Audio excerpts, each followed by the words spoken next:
Kisah bermula di wilayah pegunungan beku yang terpencil, di mana salju menyelimuti langit. Di tengah hamparan putih yang luas, sesosok figur duduk bersila di tepi tebing. Bertelanjang dada, ia membiarkan tubuh kokohnya diterpa dingin yang menusuk tulang, bermeditasi menerjang angin dan salju.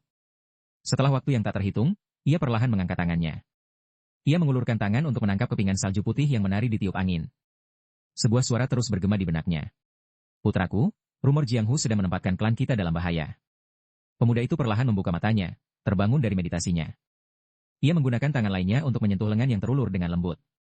Jalan lurus, jalan sesat, ilmu sakti, ilmu iblis. Putraku, aku bertanya-tanya sisi mana yang akan kau pilih nanti. Jika kau muncul di Jianghu, seluruh dunia akan menjadi musuhmu. Dan dengan begitu, perang soliter akan segera dimulai. Tapi jangan lupakan leluhurmu dan pengorbanan yang telah mereka berikan. Kesabaran dan tekad, itulah hal yang akan membuatmu menjadi lebih kuat. Pemuda itu merentangkan tangannya, mengalirkan ke internalnya dengan ganas. Salju di sekitarnya berkumpul ke arahnya secara serentak. Sebuah ledakan tiba-tiba meletus dari tempat dia duduk. Salju dan kristal es terpental ke segala arah. Pemuda itu mengembuskan napas dalam, senyum tersungging di bibirnya saat membuka mata. Sesi latihan hari ini di puncak pakaian salju akhirnya telah berakhir. Terlihat keren sesaat, embusan angin tiba-tiba membuatnya langsung mengkerut kedinginan. Ya Tuhan, dingin sekali. Tak peduli seberapa keras aku berlatih, aku tetap tak bisa terbiasa dengan angin ini. Ia segera berdiri dan mengenakan pakaiannya dengan benar. Waktunya turun gunung, kurasa. Adegan berpindah ke desa di kaki gunung. Masih ada sisa sekitar 6 bulan, jika kita hemat, mungkin bisa bertahan sampai setahun. Sejak patriark sebelumnya meninggal dunia, semua rute perdagangan telah terputus.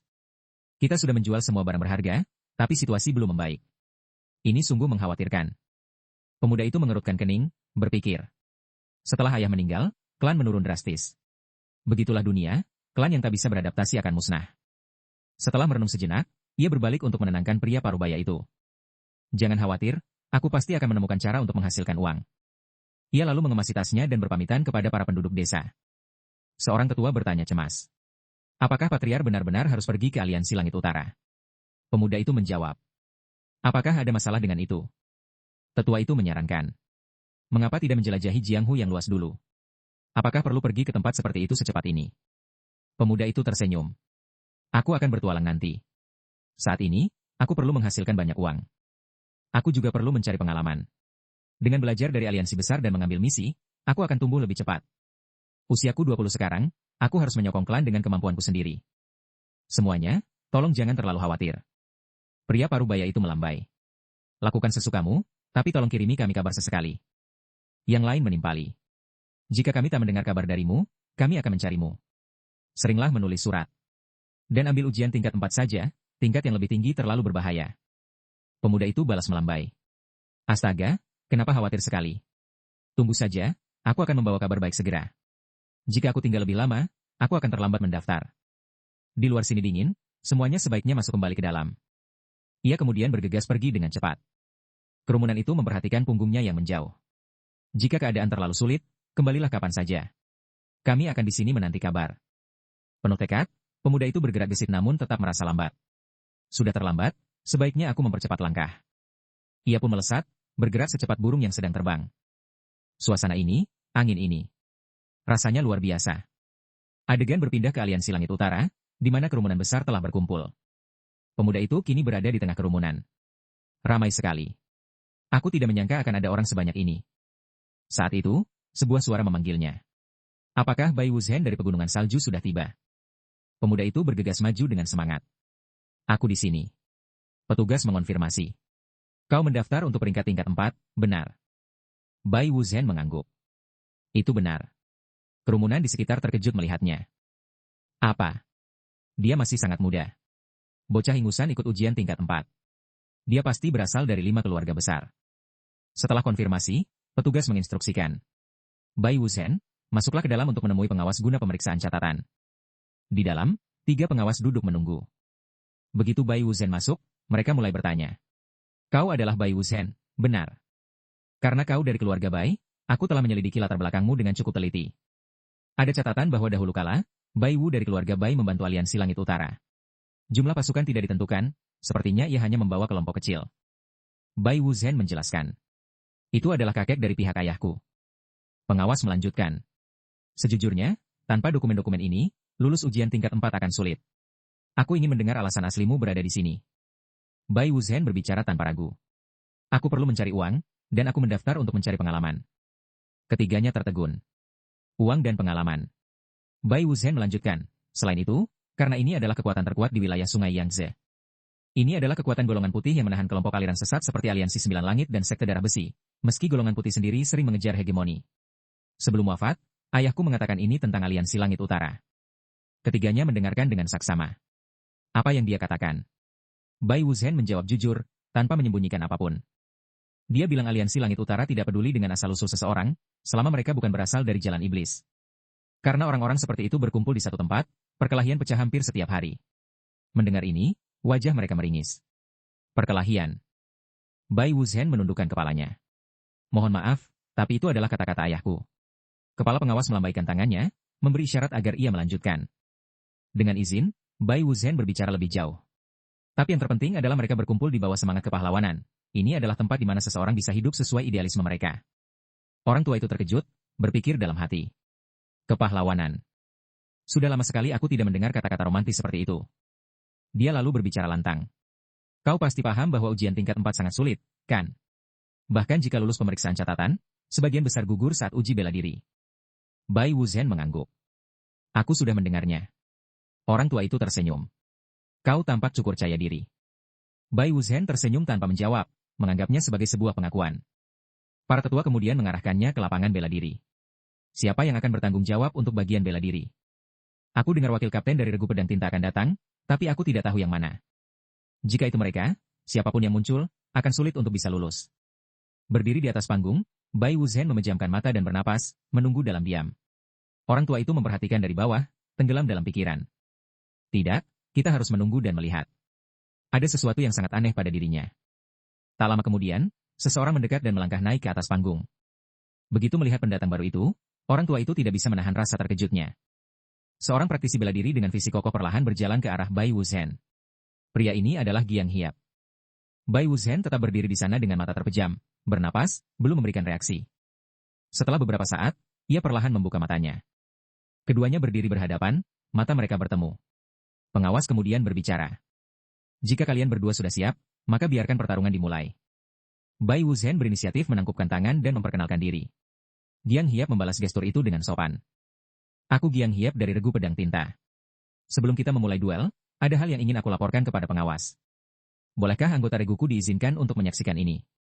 Orang tua itu menolak mentah-mentah. Aku tidak akan mengizinkan penonton. Kalian semua harus kembali. Giang Hiap tidak punya pilihan selain menerima. Tetua lainnya berseru kebingungan. Mengapa menolak? Biasanya, beberapa orang diizinkan untuk hadir. Pengawas menjawab. Giang Hiap adalah wakil kapten yang dihormati atasan dan bawahannya. Dia pasti tidak ingin anak buahnya melihatnya menderita kekalahan. Bahkan jika kemungkinannya kecil, kita harus berhati-hati. Dalam hatinya, ia membatin dengan yakin. Bai Wuzhen ini benar-benar bukan orang biasa. Bai Wuzhen berdiri mengamati lawannya, menganalisis dalam diam. Benar saja, dia memiliki aura veteran dari 100 pertempuran. Giang Hiap bertanya kepadanya dengan suara dingin. Apakah kau siap? Bai Wuzhen mengangguk. Aku siap. Segera setelah ia berbicara, Giang Hiap langsung menghunus pedangnya. Tak disangka, Bai Wuzhen tetap diam, tanpa niat untuk menghunus pedangnya. Ini membuat Giang Hiap sangat bingung. Kau tidak berniat menghunus pedangmu. Bai Wuzhen tertegun, menata edang panjang di pinggangnya, berpikir. Tidak perlu menghunusnya. Setelah merenung sejenak, ia melambaikan tangannya. Tidak apa-apa, aku siap. Giang Hiap menjadi marah, wajahnya berkerut.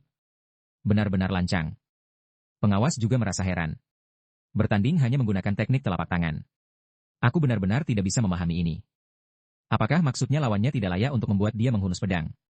Dia berani meremehkan Giang Hiap seperti itu. Yah, sudahlah. Lagi pula itu adalah pilihannya.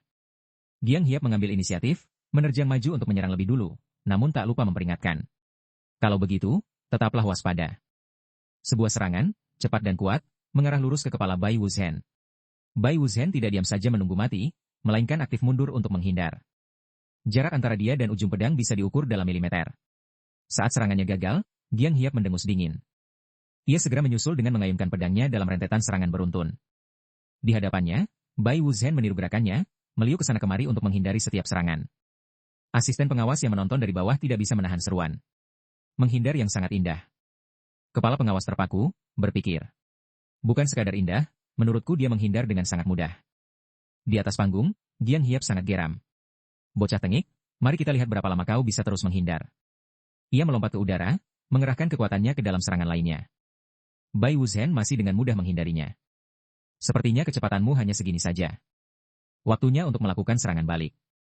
Dengan satu gerakan cepat, ia memukul pergelangan tangan Giang Hiap. Pedang itu terlepas dari genggamannya dan terpental jauh. Semua orang yang menonton terdiam 1000 bahasa. Terlebih lagi, dia bahkan menempelkan tangan di dadanya. Segera setelah itu, Ki murni meledak dari lengannya. Gelombang embun beku yang mengerikan menyebar ke sekitarnya.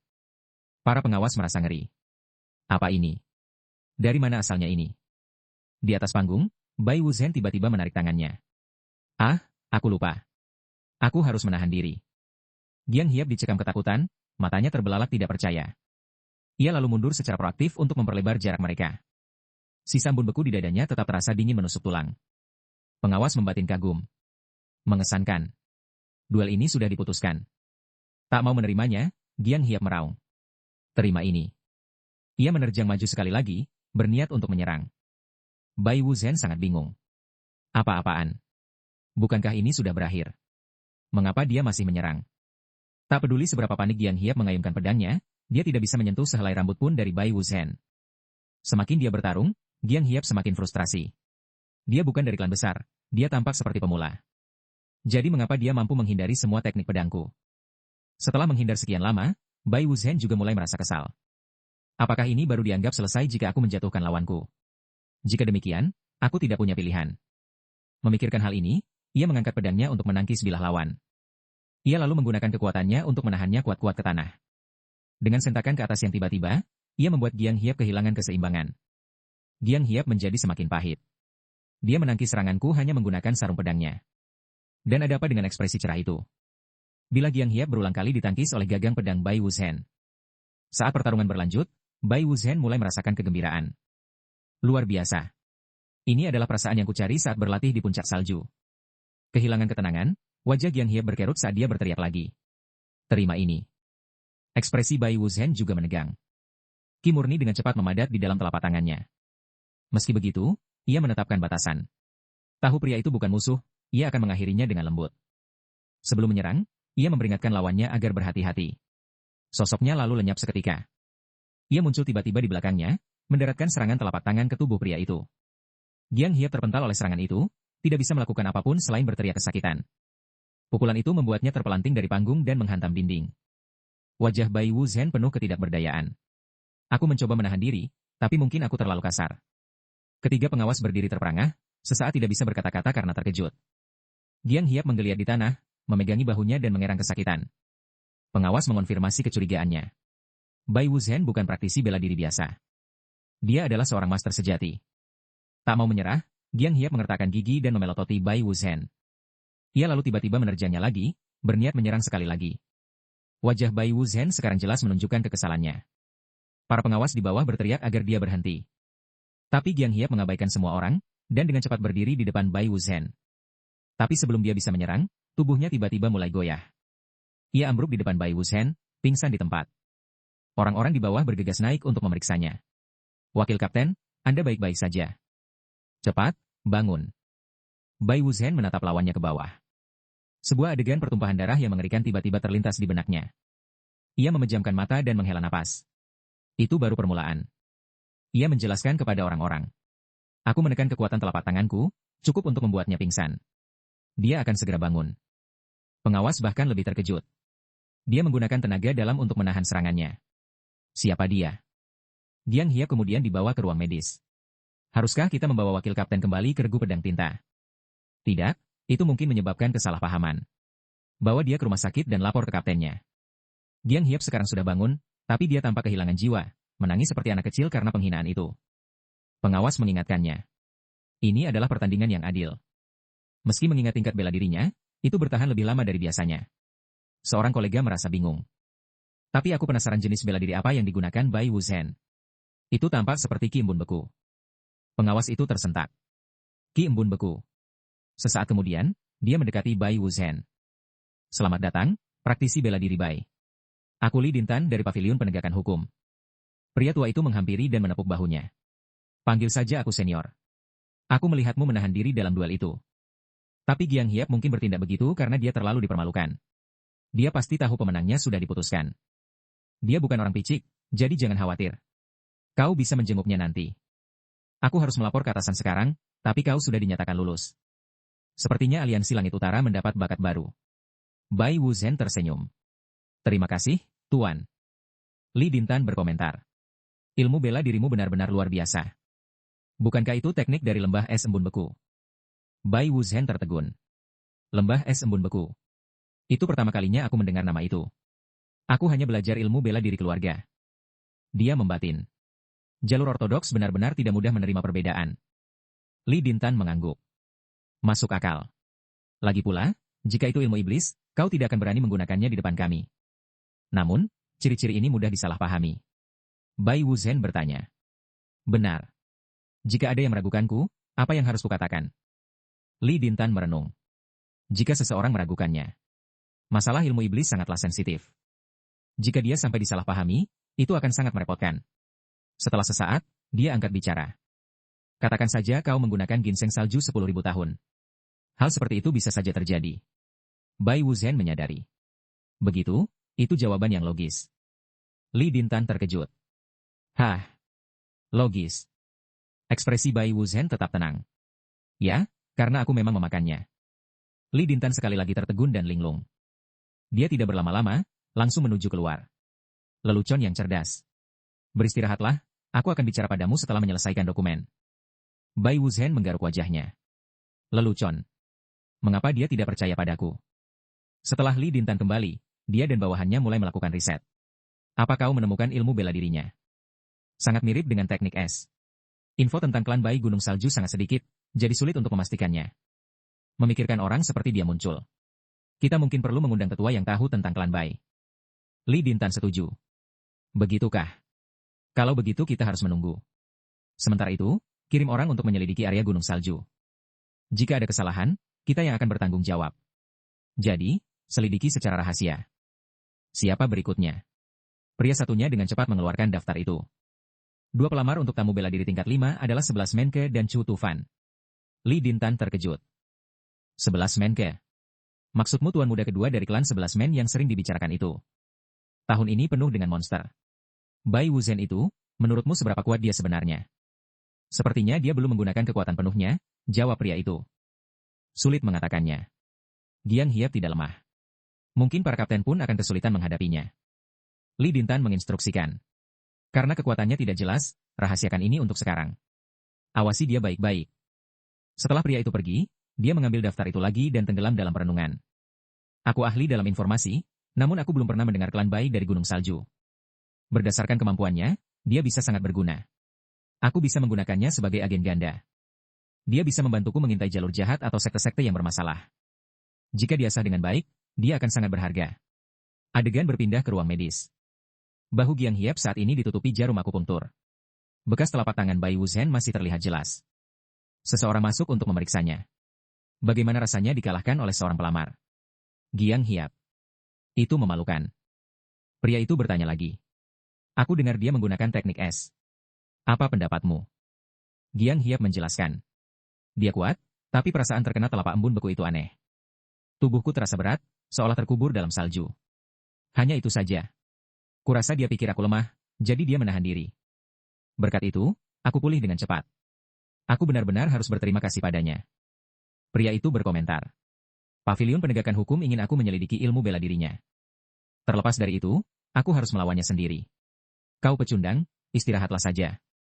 Kaptenmu yang akan menangani segalanya untukmu. Tak disangka, Giang Hiap menghentikannya. Biarkan orang lain yang pergi.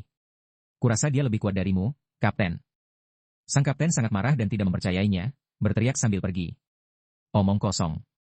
Giang Hiap berbaring di sana dan menghela napas.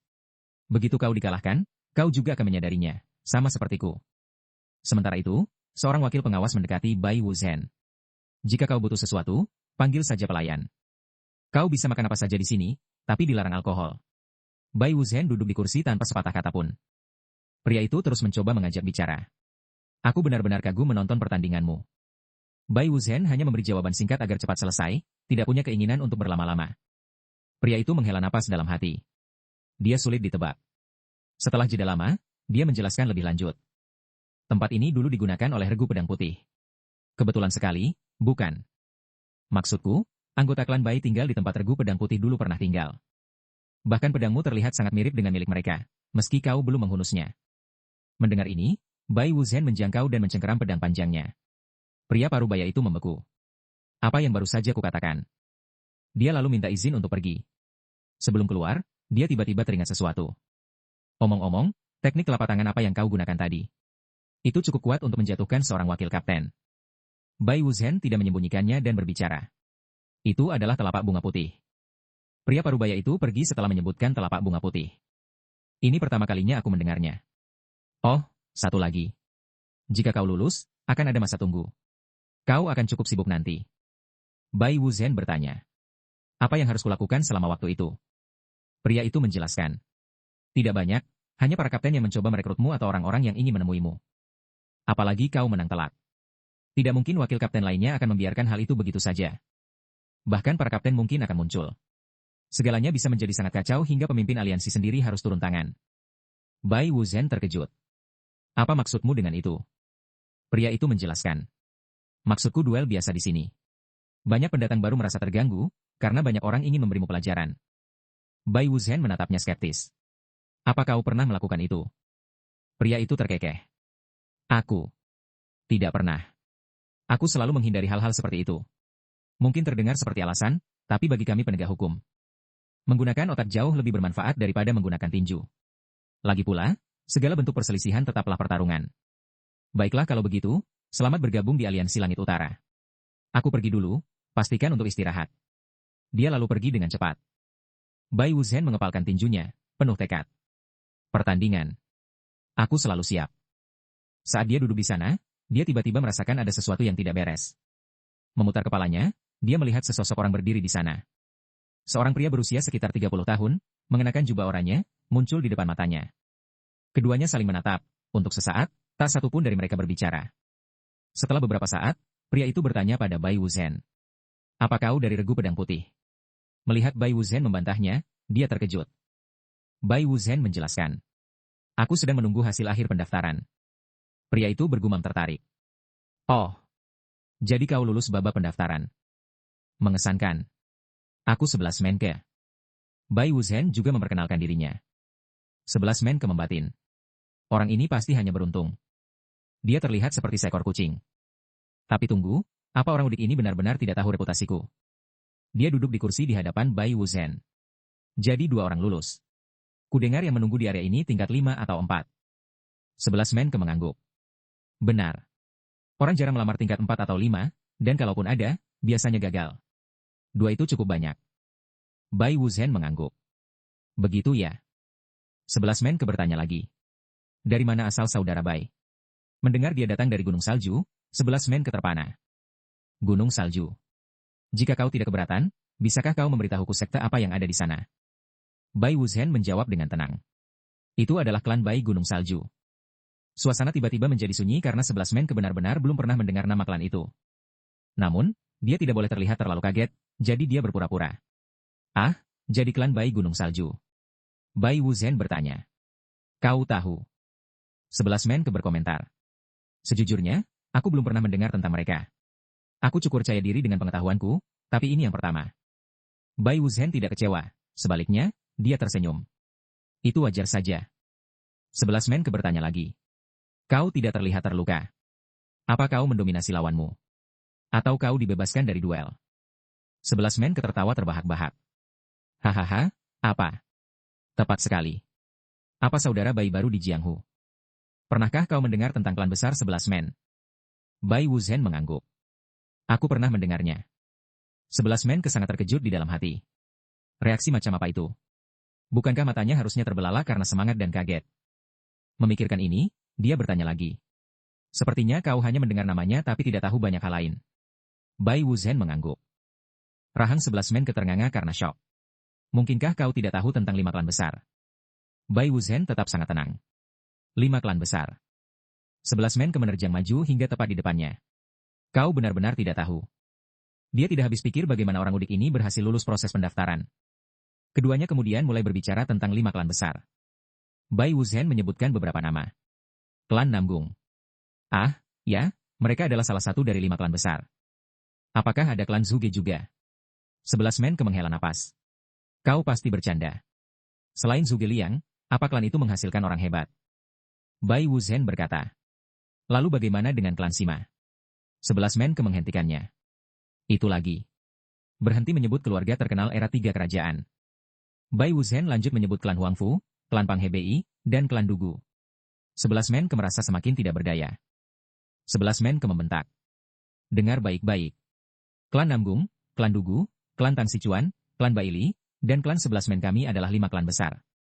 Bai Wuzhen menyadari sesuatu. Ah, jadi begitu. 11 Menke membatin pahit. Setidaknya beraktinglah sedikit terkejut. Orang ini menyebalkan. Jadi, dengan siapa kau bertarung dari regu pedang hitam? Bai Wuzhen terdiam sebentar. Aku tidak ingat dengan jelas. 11 Menke berteriak. Apa? Coba ingat-ingat. Kau baru saja melawannya. Setelah berpikir sejenak, Bai Wuzhen akhirnya ingat. Ah, aku ingat sekarang. Itu Toan Hiap. Bukan, Giang Hiap.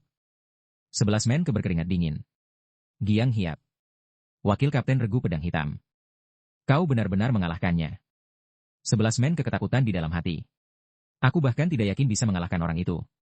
Tapi tunggu, mengapa orang ini harus melawan seorang wakil kapten? Aku harus memverifikasi ini sendiri. Lagi pula aku tidak ada kerjaan lain sekarang. Memikirkan hal ini, dia pun berdiri. Mari kita berduel. Bai Wuzhen pun ikut berdiri. Tentu saja. 11 Menke mengibaskan kipasnya. Kau tak keberatan kan jika aku memakai kipas besi ini? Bai Wuzhen melambaikan tangan. Silakan, buat dirimu nyaman. 11 Menke tampak skeptis. Apa kau berencana menggunakan tangan kosong? Bai Wuzhen balik bertanya, apa ada masalah dengan itu? 11 Menke merasa terhina. Sepertinya aku salah menilaimu. Kukira kau sopan, tapi ternyata sombong. Dengan itu, dia menerjang maju, memulai serangan. Bai Wuzhen condong ke belakang, nyaris menghindari ayunan kipas itu. 11 Menke tidak berhenti, terus mengayunkan kipasnya tanpa henti. Namun bagaimanapun dia mengayun, Bai Wuzhen berhasil menghalau setiap gerakan. Setelah serangkaian serangan sia-sia, 11 Menke meraung dan mengerahkan energi internalnya. Sebuah serangan kuat, berisi truki, menebas ke arah luar. Bai Wuzhen berjinjit. Tepi kipas itu hanya seujung rambut dari lehernya. Tapi pada akhirnya, dia masih berhasil mundur dan menghindari hantaman itu. 11 Menke kini harus memandang lawannya dengan cara berbeda. Kukira ilmu bela diri orang ini berlebihan seperti bicaranya, tapi ternyata sangat halus. Ilmu meringan tubuh klan Bai benar-benar aneh. Rasanya seolah-olah dia meluncur di atas tanah. Dia dengan cepat menerjang maju sekali lagi. Bai Wuzhen, seperti biasa, menggunakan teknik gerakannya untuk menghindar. 11 Menke berteriak frustrasi, sampai kapan kau berencana terus menghindar? Menyusul teriakan itu, selubung gelap tiba-tiba menutupi pandangan Bai Wuzhen. 11 Menke berniat membutakannya demi mencari celah kelemahan. Dia pun segera menemukan celah tersebut. Dia menarik kipasnya dan menerjang dengan tusukan jari ke arah perut lawan. Tapi tak disangka, Bai Wuzhen masih sempat memutar tubuh dan menghindar di saat kritis. 11 Menke tak percaya. Aku tidak mengenainya. Bai Wuzhen membatin, orang ini pasti berlatih keras, tapi energi internalnya masih kurang. Tak mau menyerah, 11 Menke sekali lagi menggertakkan gigi dan menuangkan truki ke kipas besinya untuk serangan lain. Ujung kipas besi itu berubah emas saat trukinya memada di dalamnya. Bai Wuzhen tidak menghindar kali ini, dia mengangkat tangannya untuk menangkis. Hal ini membuat 11 Menke sangat terkejut. Dia menahan kipas besiku dengan tangan kosong. Apa dia sudah gila? Akan kutembus langsung tanganmu. Jangan menyesali hal ini. Kipas besi dan telapak tangan Bai Wuzhen berbenturan seketika. Segera setelah itu, embun beku yang dingin memancar dari lengan Bai Wuzhen. Dia dengan lembut menempelkan seluruh telapak tangannya pada kipas besi itu. Lalu, dia mengayunkan tangannya dengan kecepatan luar biasa. Sebelum 11 Menke sempat menyadari apa yang terjadi, pergelangan tangannya telah dicengkeram. Sadar kembali, dia mengepalkan tangannya yang lain dan mengayunkannya untuk serangan lanjutan. Bai Wuzhen juga mengangkat tangannya yang lain untuk mencegat pukulan tersebut. Setelah benturan itu, 11 Menke terpaksa terhuyung ke belakang. Begitu dia menstabilkan dirinya, dia tersentak kaget. Kipas besinya ternyata telah membeku menjadi es padat. Tak berani gegabah, dia segera melepaskan dan melemparkan kipas itu ke samping. Dia memegangi tangannya yang sakit, terengah-engah dalam kondisi yang cukup menyedihkan. Bai Wuzhen membungkuk, mengambil kipas besi itu, dan membukanya untuk memeriksanya. Kukira akan ada senjata rahasia, apa ini hanya kipas besi biasa? Berhenti berlagak. Sepertinya kau sudah kehabisan tenaga. 11 men merebut kembali kipas itu darinya, wajahnya berkerut kesal. Di dalam hati, dia mengumpat pahit, sialan, siapa yang menyangka ada yang menggunakan ilmu es. Keduanya akhirnya duduk kembali di meja. 11 men melirik lawannya dan bertanya, Saudara Bai, ilmu bela dirimu benar-benar dalam. Bagaimana kau bisa? Dia tiba-tiba terdiam termenung. Bagaimana bisa dia sekuat ini? Dan ada apa dengan wajah polos itu? Jika dia sekuat ini, matanya harusnya memancarkan aura yang mendominasi. Ini benar-benar menyebalkan. Saat itu, orang lain masuk dari luar. Apa kalian berdua lulus babak pendaftaran? Pendatang baru itu, yang wajahnya penuh memar, memperkenalkan diri. Aku Chu Tufan. Bai Wuzhen memberi isyarat padanya. Apa kau juga lulus pendaftaran? Ayo duduk. Chu Tufan lalu bertanya pada 11 men. Dan tuan ini adalah. Bai Wuzhen segera memperkenalkannya. Ini 11 men dari klan 11 men, salah satu dari 5 klan besar. 11 men berteriak kesal, cukup. Bai, kenapa kau memperkenalkanku? Chu Tufan terpana saat tahu identitasnya. Tak kusangka bisa bertemu si abadi cerdik 11 men di sini. Sungguh kehormatan. 11 men merasa bangga. Nah, itu baru reaksi yang benar. Dia mengibaskan tangan dengan gaya tuan muda. Senang bertemu denganmu. Chu Tufan lalu bertanya, tapi bagaimana kalian berdua bisa tidak terluka sama sekali? Aku sendiri nyaris tidak lolos. Bai Wuzhen hanya terkekeh, memberikan jawaban singkat untuk mengalihkan pembicaraan. Sesaat kemudian, pengawas kembali. Rekrutan tingkat 5, 11 men dan Chu Tufan, silakan keluar. Rekrutan tingkat 4, Bai Wuzhen, silakan tunggu di sini. Chu Tufan kagum. Kau tingkat 4. Itu benar-benar luar biasa. 11 men mulai menghubungkan petunjuk di kepalanya. Tingkat 4. Dia berduel dengan wakil kapten dan keluar tanpa luka sedikitpun. Ilmu bela dirinya benar-benar luar biasa. Bai Wuzhen mengatupkan tangan untuk mengucapkan selamat tinggal pada mereka. Malam jatuh dengan cepat, dan Bai Wuzhen diantar ke sebuah kamar untuk beristirahat. Dia berdiri di halaman, menatap bulan terang di atas sana. Jadi, aku berhasil melewati hari pertama. Aku penasaran apa yang akan terjadi di hari-hari mendatang. Dia lalu melompat ke atas atap untuk menikmati semilir angin. Dia memegang sebuah surat di tangannya, tenggelam dalam pikiran. Surat itu berbunyi. Anakku, suatu hari, saat kau meninggalkan puncak jubah salju, ingatlah apa yang telah kutulis di sini. Ini bukan hanya tentang kita berdua. Ini adalah masalah yang menyangkut seluruh klan kita. Klan kita memiliki teknik unik, ilmu ilahi bunga putih. Ini adalah jalur kultivasi yang berbeda dari sekte lurus. Tapi bukan berarti itu harus dicap sebagai ilmu iblis. Namun, klan kita sendiri tidak bisa mengubah kewaspadaan dunia persilatan aliran lurus. Akibatnya, klan kita pindah ke pegunungan salju untuk hidup terasing, secara efektif menarik diri dari Jianghu. Kita telah ada dalam keheningan di tempat dingin ini selama turun-temurun, setiap kepala klan mewariskan persiapan bagi generasi berikutnya. Ada yang pergi ke lembah 10.000 kaki di pegunungan surgawi untuk membawa pulang ginseng salju. Yang lain pergi ke laut selatan untuk mencari besi dalam guna menempa pedang hebat. Tidak hanya itu, seseorang bahkan membawa pulang pil penangkal racun, sesuatu yang lebih langka dari bila berharga manapun. Dengan harapan generasi berikutnya akan berkembang, para kepala klan setiap generasi tidak pernah berhenti mencari harta atau menyimpan harapan. Mereka semua percaya bahwa suatu hari, seorang keturunan akan mewarisi warisan ini dan membuat nama klan kita bergema di seluruh dunia. Bukankah itu luar biasa? Aku dan kepala klan sebelumnya cukup keras kepala, dan kami bangga akan kegigihan itu. Kau harus mengukir kata-kata ini di hatimu dan hidup dengan layak demi harapan itu. Karena kami tidak meminta hal lain darimu. Apa yang kami dambakan, apa yang membuat kami bertahan selama turun-temurun, adalah harapan bahwa suatu hari klan kita akan terbang seperti naga. Aku berpikir lama apakah aku harus memikul beban ini atau menyerahkannya padamu, yang bakatnya jauh melampaui bakatku. Tapi kemudian, aku berhenti ragu. Sama seperti kakekmu mewariskan harapannya kepadaku. Aku telah memutuskan untuk menaruh kepercayaanku padamu. Oleh karena itu, semua warisan masa lalu dan misi suci ini adalah milikmu, Wuzhen. Lakukan yang terbaik agar tidak mengecewakan kami. Ayah yang tidak memadai ini berharap suatu hari kau akan menguasai dunia. Saat waktu itu tiba, entah aku di surga atau neraka, aku akan menunggu kabar darimu. Setelah membaca, dia memejamkan mata dan menghela napas. Bagaimana bisa ayah meninggalkan kata-kata yang begitu menyentuh? Dia merogoh jubahnya dan mengeluarkan sebuah cincin. Dia kemudian menyematkannya ke jarinya. Seketika, cahaya memancar dari cincin itu. Dia memejamkan mata dan memusatkan pikiran untuk merasakannya. Seberkas cahaya dengan cepat melesat keluar dari cincin itu. Sinar itu perlahan terbelah menjadi beberapa bunga. Segera, sekumpulan bunga bercahaya melayang ke langit. Bai Wuzhen tersenyum puas melihat mereka terbang menjauh. Aku akan mengepakkan sayapku dan menjadi lebih kuat dari siapapun. Keesokan paginya, di aula makan. Berbagai hidangan mewah telah tersaji di atas meja. Chu Tufan duduk bersama Bai Wuzhen dan yang lainnya, tampak sangat bersemangat. Ini benar-benar pesta besar. 11 men berkomentar, memberi kita makan sana ini mungkin berarti mereka akan mempekerjakan kita sampai mati nanti. Chu Tufan menambahkan, tapi jika diperlakukan begini, itu adil saja. Meskipun, tuan muda seperti saudara 11 men pasti sudah terbiasa dengan ini. Saudara Bai, silakan makan. Aku merasa tidak enak jika hanya aku yang makan lahap. Bai Wuzhen tidak banyak bicara dan langsung mengambil sumpitnya.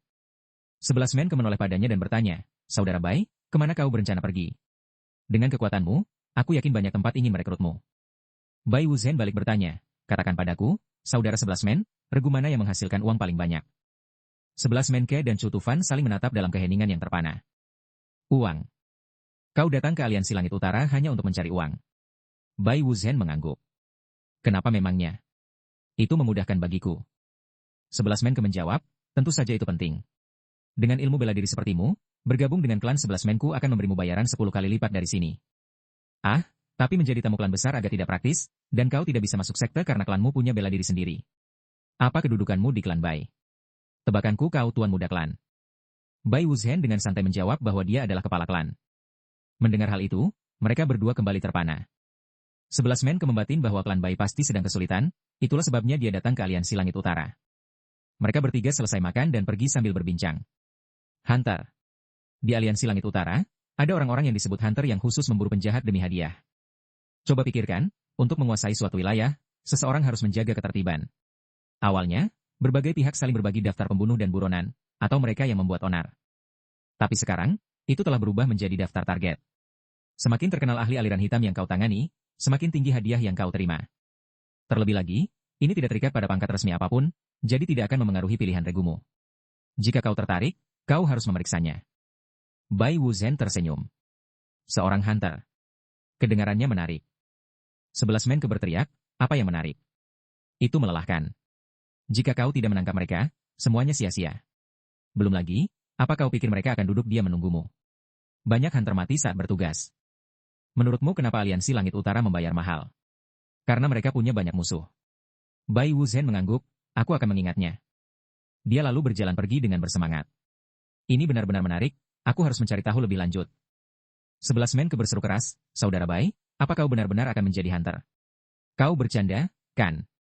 Chu Tufan menambahkan, sepertinya dia sudah membulatkan tekad. Suasana beralih ke paviliun bayangan tersembunyi, sebuah organisasi misterius yang memiliki pembunuh tingkat tinggi. Hanya untuk menghadapi seorang rekrutan, kau meminta kami mengirimkan ahli tingkat atas.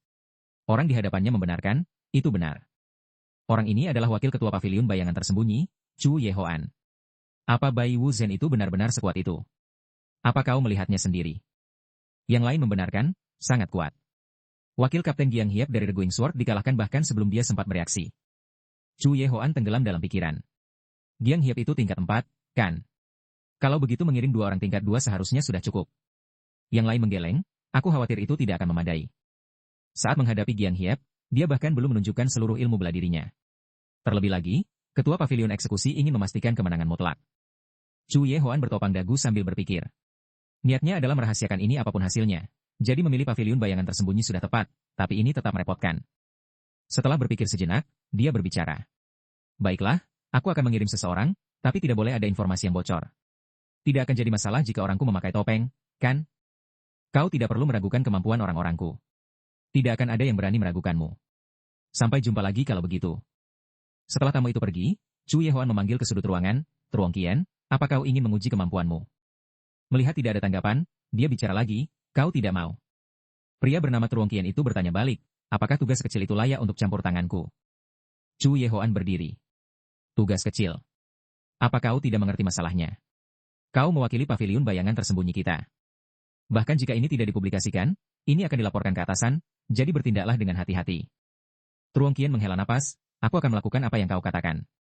Chu Yehoan mengibaskan tangannya. Kenapa kau begitu keras kepala? Baiklah, pergi dan bersiaplah. Jika sampai kau kalah, reputasiku dan ketua paviliun akan hancur lebur. Kau adalah pengawal yang paling kupercayai. Jika kau kalah, aku benar-benar akan kehilangan muka. Kenapa kau diam saja? Truong Qian perlahan melangkah keluar. Bai Wuzhen itu. Kau ingin aku membunuhnya? Chu Yehoan menampiknya sambil tertawa. Ayolah, di mana martabat dalam hal itu? Dia hanyalah seorang rekrutan. Truong Qian bertanya dengan dingin, lalu apa yang kau inginkan dariku? Chu Yehoan menghela napas, permintaan ini merepotkan. Pastikan saja pavilion eksekusi tidak akan pernah berani membuat permintaan seperti ini lagi. Ekspresi Truong Qian berubah serius. Aku mengerti. Dia segera pergi untuk menjalankan misi. Chu Yehoan mendengus dingin, pavilion bayangan tersembunyi menangani rekrutan. Bai Wuzhen, nama itu pasti tidak akan terdengar lagi. Kembali ke Bai Wuzhen.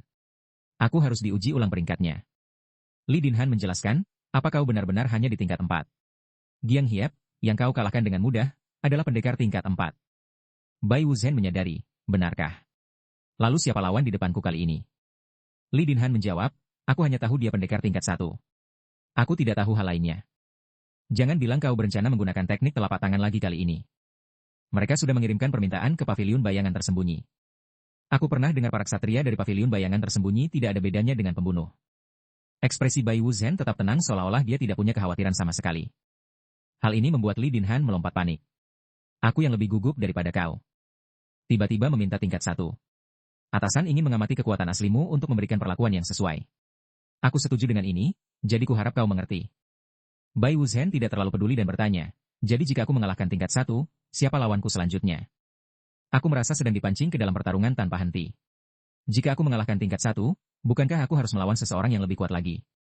Li Dinhan menjawab, jika itu terjadi, aku khawatir tidak akan ada orang yang tersisa untuk sementara waktu. Jika kau mengalahkan tingkat 1, pemimpin aliansi sendiri yang akan secara pribadi menangani kasusmu. Kami tidak akan punya wewenang lagi. Lokasi duel adalah pavilion Longho, tempat diadakannya pertandingan rahasia. Bai Wuzhen menata edang panjangnya dan menghela napas pada dirinya sendiri. Ada yang perlu dinantikan. Aku akan tahu setelah sampai di sana. Keduanya cepat masuk, di mana seseorang sudah berdiri menunggu. Li Dinhan berkata pada pihak lain, ketua pavilion, ini adalah Bai Wuzhen. Orang itu menyela, simpan pertanyaanmu untuk nanti. Wakil ketua pavilion, bawa lawannya masuk. Wakil ketua pavilion segera mendorong pintu terbuka dari samping. Kelompok itu bingung saat tidak ada yang muncul. Apa? Apa mereka belum datang? Hanya ekspresi Bai Wuzhen yang menegang, seolah dia merasakan sesuatu. Truong Qian berubah menjadi bayangan gelap, melesat ke seluruh ruangan. Setelah beberapa saat, dia akhirnya mendarat di depan Bai Wuzhen. Sosoknya muncul dengan mata tajam yang menatap intens ke arah Bai Wuzhen. Menghadapi tatapan itu, Bai Wuzhen tetap tenang, senyum ramah tersungging di bibirnya. Kedua belah pihak ini telah sepenuhnya muncul di depan mata para penonton. Li Dinhan ketakutan. Muncul tanpa suara. Pembunuh tingkat 1 sejati benar-benar seperti bayangan. Ketua pavilion eksekusi memperkenalkan, ini adalah pendekar tingkat 1 dari pavilion bayangan tersembunyi. Karena dia sedang menjalankan misi, dia tidak bisa mengungkap identitasnya. Harap maklum, pendekar Bai. Muncul tanpa peringatan apapun.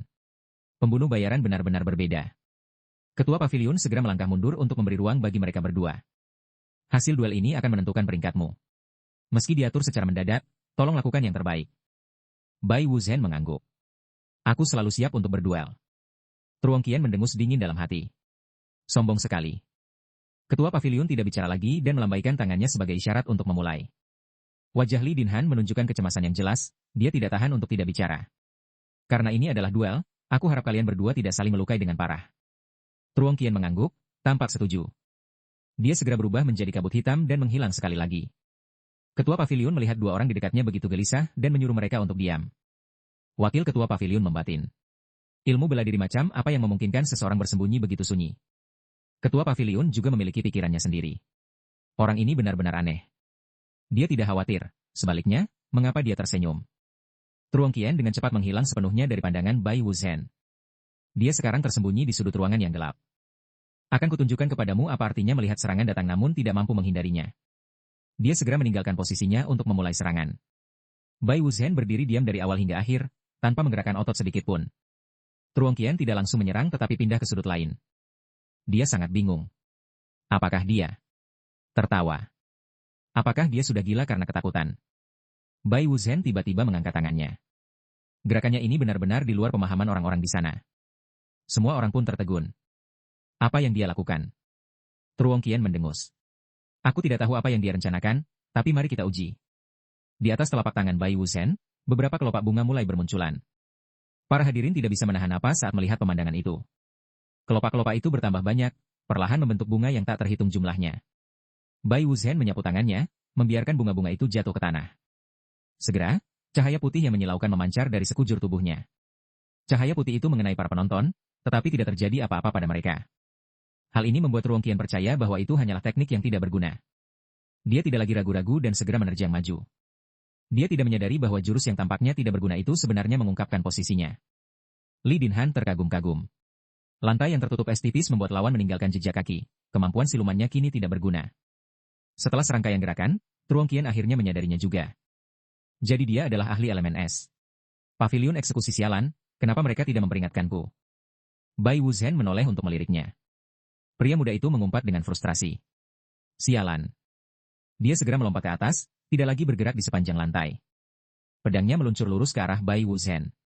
Tak disangka, Bai Wuzhen hanya mengangkat tangannya dengan ringan. Pedang Ruong Qian dengan mudah ditangkap dengan tangan kosong. Hal ini membuatnya berkeringat dingin. Dia menangkaiku hanya dengan 2 jari. Energi es dari tangan Bai Wuzhen menyebar dengan cepat, mencoba menjalar melalui bilah pedang. Ruong Qian menyadari niatnya dan segera menarik kembali pedangnya. Dia sekali lagi berubah menjadi bayangan gelap dan menghilang. Kali ini, targetnya adalah tengkuk leher Bai Wuzhen. Melihatnya benar-benar melepaskan jurus maut, para hadirin menegang. Hentikan. Namun hal tak terduga terjadi. Tanpa menoleh pun, Bai Wuzhen menghindari serangan fatal itu dengan sedikit melangkah ke samping. Gagal berulang kali, Ruong Qian menjadi semakin tidak sabar. Dia mengayunkan pedangnya berkali-kali, namun tidak ada satupun serangan yang mengenai sasaran. Senyum ramah yang samar tetap tersungging di bibir Bai Wuzhen. Di tengah serangannya, Ruong Qian tiba-tiba kehilangan pijakan. Dia segera mundur untuk menstabilkan posisinya. Bai Wuzhen tidak melewatkan celah itu dan menerjang maju. Dia melepaskan rentetan pukulan yang diarahkan tepat ke kepala lawannya. Menghindari serangan itu, Ruong Qian merasa ngeri. Itu hanya tangan, tapi bagaimana bisa setajam ini? Dia bisa melihat dengan jelas bahwa tangan Bai Wuzhen kini dilaporkan lapisan es tipis. Dia tidak berani membiarkan lawan menyentuhnya, berjuang keras untuk menghindari setiap pukulan. Setelah beberapa saat, dia menemukan celah dan mengayunkan pedangnya ke bawah. Reaksi Bai Wuzhen sama cepatnya, mengangkat pedangnya untuk menangkis. Untuk mencegat serangan ini, pedang panjangnya ditarik setengah dari sarungnya. Meski belum terhunus sepenuhnya, wajah Ruong Qian sangat tegang. Dia tidak lagi berani meremehkan lawannya. Wakil ketua pavilion berdiri menonton dengan mulut ternganga, mengingat kata-kata Giang Hiap. Saat itu, dia tidak mempercayainya dan merasa cukup kesal. Tapi sekarang, dia tidak punya pilihan selain percaya bahwa Bai Wuzhen benar-benar kuat. Tak peduli seberapa besar tenaga yang dikerahkan Ruong Qian, dia tidak bisa menekan Bai Wuzhen. Sebaliknya, dia justru terpental mundur oleh guncangan balasan. Sosoknya sekali lagi berubah menjadi bayangan gelap dan menghilang. Bai Wuzhen berbalik dan menyarungkan pedangnya, tidak berniat untuk mengejar. Lengan pedang Ruong Qian sekarang gemetar. Energi dalam yang sangat dalam, satu sentuhan saja lenganku terasa seperti retak. Kemampuan siluman sudah tidak berguna sekarang. Menyerah pada pembunuhan diam-diam, dia melangkah keluar secara terbuka. Dia dengan tegas mengangkat pedangnya dan menatap mata lawannya. Apa kau ingin menguji ilmu pedangku? Bai Wuzhen tidak mengatakan apa-apa dan hanya mengangkat senjatanya sendiri. Pedang panjangnya akhirnya ditarik sepenuhnya dari sarungnya. Ruong Qian membatin. Akhirnya, orang sombong ini mencabut pedangnya. Bai Wuzhen berdiri tegak, menatap lawannya. Kemarilah. Ruong Qian tidak bicara lagi dan melangkah maju dengan ringan. Dia tidak langsung menyerang, melainkan mengitari Bai Wuzhen untuk mengalihkan perhatiannya. Bai Wuzhen membiarkannya melakukan sesukanya, tetap berdiri tak bergerak sedikit pun. Saat lawan menyerang, dia mengangkat pedangnya untuk menangkis. Tidak peduli bagaimana Ruong Qian menyerang, dia dengan mudah dipukul mundur oleh ayunan pedang. Setelah beberapa saat, dia mengambil kesempatan untuk melompat dan menyerang dengan ki sejati yang kuat. Bai Wuzhen tetap tenang, tanpa rasa takut sedikit pun. Li Dinhan tidak bisa menahan diri untuk tidak berteriak. Berbahaya sekali. Menunggu ki pedang mendekat, Bai Wuzhen mengayunkan lengannya dengan lebar. Energi es tersebar terus-menerus seiring dengan gerakannya. Dalam sekejap, sekumpulan kristal es meledak dari tanah. Para hadirin terpana melihat pemandangan itu. Apa? Dinding es. Ki pedang yang menyerang ke arah Bai Wuzhen sepenuhnya tertahan oleh dinding es. Dia kemudian melesat ke udara. Pedang panjangnya menusuk lurus ke arah lawan. Tampaknya Ruong Qian mungkin bisa menangkis jurus ini, tapi dia tidak bisa. Bai Wuzhen tiba-tiba memutar pergelangan tangannya, membuat pedangnya berputar. Pedang panjang Ruong Qian segera terlepas dari tangannya. Dia menatap tangannya dengan linglung. Ini tidak mungkin. Keduanya mendarat di tanah secara bersamaan. Bai Wuzhen tidak berhenti, mengangkat sarung pedangnya dengan tangan yang lain. Dia kemudian menghantamkannya dengan keras ke bahu lawannya. Terkena hantaman itu, Ruong Qian segera jatuh berlutut. Tidak peduli seberapa keras dia mencoba, dia tidak bisa mengatasi kekuatan Bai Wuzhen untuk berdiri. Dia merasa ngeri di dalam hati. Rasanya seperti aku sedang dihimpit oleh bongkahan es raksasa. Aku benar-benar tidak bisa bergerak sama sekali. Bai Wuzhen memperingatkan. Aku akan melepaskan tekniknya sekarang. Dengan itu, dia menarik kembali sarung pedangnya. Truong Qian terbaring lemas di tanah, terengah-engah mencari napas. Bai Wuzhen menyarungkan pedangnya dengan raut wajah puas. Truong Qian menundukkan kepalanya dengan rasa sesal yang pahit, dia belum pernah dikalahkan semutlak ini. Li Dinhan meyakini dalam hatinya bahwa Bai Wuzhen benar-benar seorang monster. Di atas panggung, Bai Wuzhen membungkuk untuk membantu Truong Qian berdiri. Senior, sepertinya aku telah menyinggungmu. Aku tidak terbiasa dengan aturannya, jadi aku agak tidak sopan. Kuharap Anda mengerti. Truong Qian berdiri dan menghela napas. Aku tidak menyangka kultivasi pahlawan muda Bai mencapai ranah setinggi itu di usiamu. Aku mengakui kekalahan ini dengan sepenuh hati. Bai Wuzhen mengangguk, terima kasih, senior. Aku telah belajar banyak hal. Truong Qian menangkupkan tangan sebagai balasan, seharusnya aku yang mengatakannya. Melihat ilmu pedangmu benar-benar membuka mataku. Dia kemudian segera pergi meninggalkan area tersebut. Ketua pavilion kemudian mendekat, maafkan kekasaranku. Aku adalah ketua pelaksana pavilion, Fu Taitrin.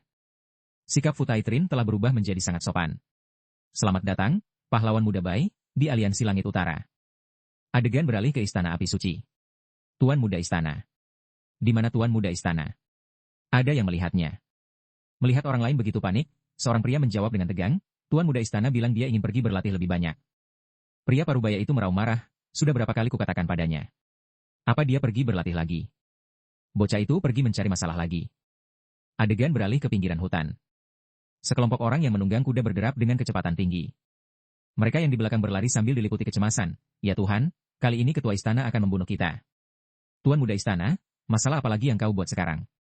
Ketua istana tidak akan membiarkannya. Pemuda itu mendengus, bagaimana aku bisa jadi lebih kuat kalau hanya diam di istana? Hanya dengan menghadapi para ahli bela diri seseorang bisa berkembang pesat. Aku ingin menjadi lebih kuat lagi. Setelah aku mencapainya, ayah akan merasa puas. Saat Bai Wuzhen kembali, Tai Monha dan rekannya berlari menghampiri dan bertanya penasaran, apa yang terjadi? Kemana saja kau tadi? Bai Wuzhen merasa bimbang, mereka menyuruhnya untuk tidak mengatakan apapun. Apa yang harus dia lakukan? Melihatnya termangu, mereka terus mendesak, beritahu kami. Kenapa penguji tiba-tiba memanggilmu? Bai Wuzhen menggaruk kepalanya dan tersenyum, bukan apa-apa, hanya beberapa hal yang perlu dibahas. Tai Monha mendengus, apa kau mencoba menipuku? Apa itu duel rahasia? Bai Wuzhen terpana karena dia berhasil menebak dengan tepat. Keduanya terus membujuknya, kita kan sudah dekat, kenapa harus disembunyikan? Bibir kami terkunci rapat, jadi ceritakan saja pada kami. Bai Wuzhen bingung, apa aku terlihat semencurigakan itu? Tai Monha menjelaskan, biar kutunjukkan padamu. Ujung sepatumu basah. Tidak sedang hujan, jadi aku bisa menyimpulkan kau menggunakan energi es. Lagi pula, biarkan aku melanjutkannya. Wajahmu bercahaya dan agak memerah. Sama seperti saat kau melawanku, wajah pucatmu tiba-tiba penuh semangat. Tidakkah kau menyadarinya? Kau merasa bersemangat setelah setiap duel, itulah sebabnya ekspresimu berubah. Siapapun bisa melihatnya dengan jelas, itu adalah sifat bawaanmu. Mata Bai Wuzhen melebar, bawaan. Dia tidak bisa lagi menyembunyikannya dan harus mengakui kebenarannya. Ya, aku mengikuti dua rahasia, tapi aku tidak boleh mengungkapkan hasilnya atau detailnya. Tai Monha menghela napas, sayang sekali. Padahal aku bekerja keras untuk mendapatkan ini untukmu juga. Dia kemudian mengeluarkan selembar surat. Ini adalah daftar penjahat di wilayah ini. Menangkap mereka semua akan menghasilkan kekayaan bagi kita. Bai Wuzhen langsung bersemangat, mendekat untuk melihatnya. Tai Monha segera menyimpannya dan tertawa, ini sulit didapat. Jika kau menginginkannya, mulailah bicara. Di luar dugaannya, Bai Wuzhen membungkuk berterima kasih, terima kasih, saudara Taimon. Aku sudah menghafal semuanya. Setelah mengatakan itu, dia berlari pergi dengan penuh semangat, sampai jumpa. Aku harus pergi makan bunca dulu. Tai Monha dan temannya berdiri terpaku, menghafal semuanya. Apakah saudara Bai sebijak itu? Bai Wuzhen kemudian pergi ke tempat terpencil sendirian. Dia berdiri di sana, memejamkan mata untuk berkonsentrasi. Dia teringat percakapan yang baru saja dia lakukan dengan Tai Monha dan yang lainnya. Kupikir aku menyembunyikan emosiku dengan baik, tapi aku tidak menyangka akan ketahuan semudah itu. Dia mengulurkan tangan dan menarik pedangnya. Aku harus lebih berhati-hati lain kali. Bagaimana jika suatu hari nanti aku dikelilingi oleh banyak musuh? Bagaimana jika ada orang di antara penonton yang menyerang secara rahasia? Atau jika aku dibunuh, bagaimana aku menangani bagian belakang? Aku akan merenungkan duel sebelumnya dan menambahkan skenario untuk mengujinya. Dia mengayunkan pedangnya, melepaskan serangan yang membawa es yang menusuk tulang. Energi es melonjak menuju area dekat pintu masuk. Saat berlatih, tiba-tiba dia terkejut. Karena Li Dinhan kebetulan sedang berjalan masuk pada saat itu juga. Dia dikejutkan oleh Ki Pedang, berdiri terpaku di tempat. Bai Wuzhen buru-buru menyarungkan pedangnya dan berlari mendekat dengan panik untuk memeriksanya. Apa kau baik-baik saja? Patwa itu melambaikan tangannya, aku baik-baik saja. Maaf mengganggu, tapi aku punya urusan mendesak. Wajah Bai Wuzhen penuh antisipasi. Duel lainnya. Pak tua itu menggeleng. Tidak, kita harus menemui ketua aliansi. Dia kemudian segera dibawa ke kediaman ketua aliansi. Salam, ketua aliansi. Aku adalah Bai Wuzhen. Ketua aliansi tersenyum dan membalas hormat, senang bertemu denganmu. Aku Au Duongho. Bai Wuzhen membatin, tatapan dalam, aura kuat, pahlawan sejati. Au Duongho mengelus janggutnya. Kudengar kau mengalahkan Truong Qian. Bai Wuzhen tidak menyangkalnya. Benar, tapi itu hanya keberuntungan. Au Duongho takjub, Truong Qian adalah ahli tingkat atas, namun dia kalah olehmu. Kau sungguh luar biasa. Tak kusangka keluarga Bai melahirkan pendekar sepertimu. Alasanmu bergabung juga cukup unik. Apakah benar kau hanya ingin mencari uang? Li Dinhan menghela napas, sudah kukatakan jangan sebut itu. Ketua bisa tersinggung. Bai Wuzhen menjelaskan jujur, setelah ketua sebelumnya wafat, keluargaku merosot. Aku harus memikul beban, aku kepala keluarga. Jadi, wajar jika aku punya tanggung jawab mencari uang untuk klan. Kuharap Anda mengerti. Au Duongho terperangah, kepala keluarga. Kau kepala keluarga Bai dari Pegunungan Salju. Li Dinhan juga terkejut mendengar kata-kata itu. Au Duongho bertanya, penguji, bagaimana kau bisa melewatkan detail sepenting itu? Li Dinhan buru-buru menjelaskan, maaf, aku tidak menduga kepala keluarga akan mendaftar. Au Duongho kembali menatap Bai Wuzhen. Jadi kau rela melepas statusmu demi menjadi tamu bela diri langit utara. Bai Wuzhen menjawab tenang, tidak apa-apa, ini pilihanku. Jangan khawatirkan itu. Au Duongho mengangguk, baiklah. Dan kudengar kau melatih energi es. Bai Wuzhen bertanya, apa ada masalah dengan itu? Au Duongho melambaikan tangan, sama sekali tidak. Selama kau setia pada aliansi, ilmu bela diri apapun boleh. Tapi aku memang penasaran dengan kemampuanmu. Jadi, apa kau ingin terus membuktikan kemampuanmu? Bai Wuzhen menjawab, tidak perlu duel lagi. Jika boleh, aku ingin menjadi pemburu untuk membuktikan diriku. Apakah itu diperbolehkan? Au Duongho terdiam sejenak. Li Dinhan berbisik, pendekar Bai, sekarang bukan saatnya. Pemburu harus punya peringkat dan menunggu waktu tepat.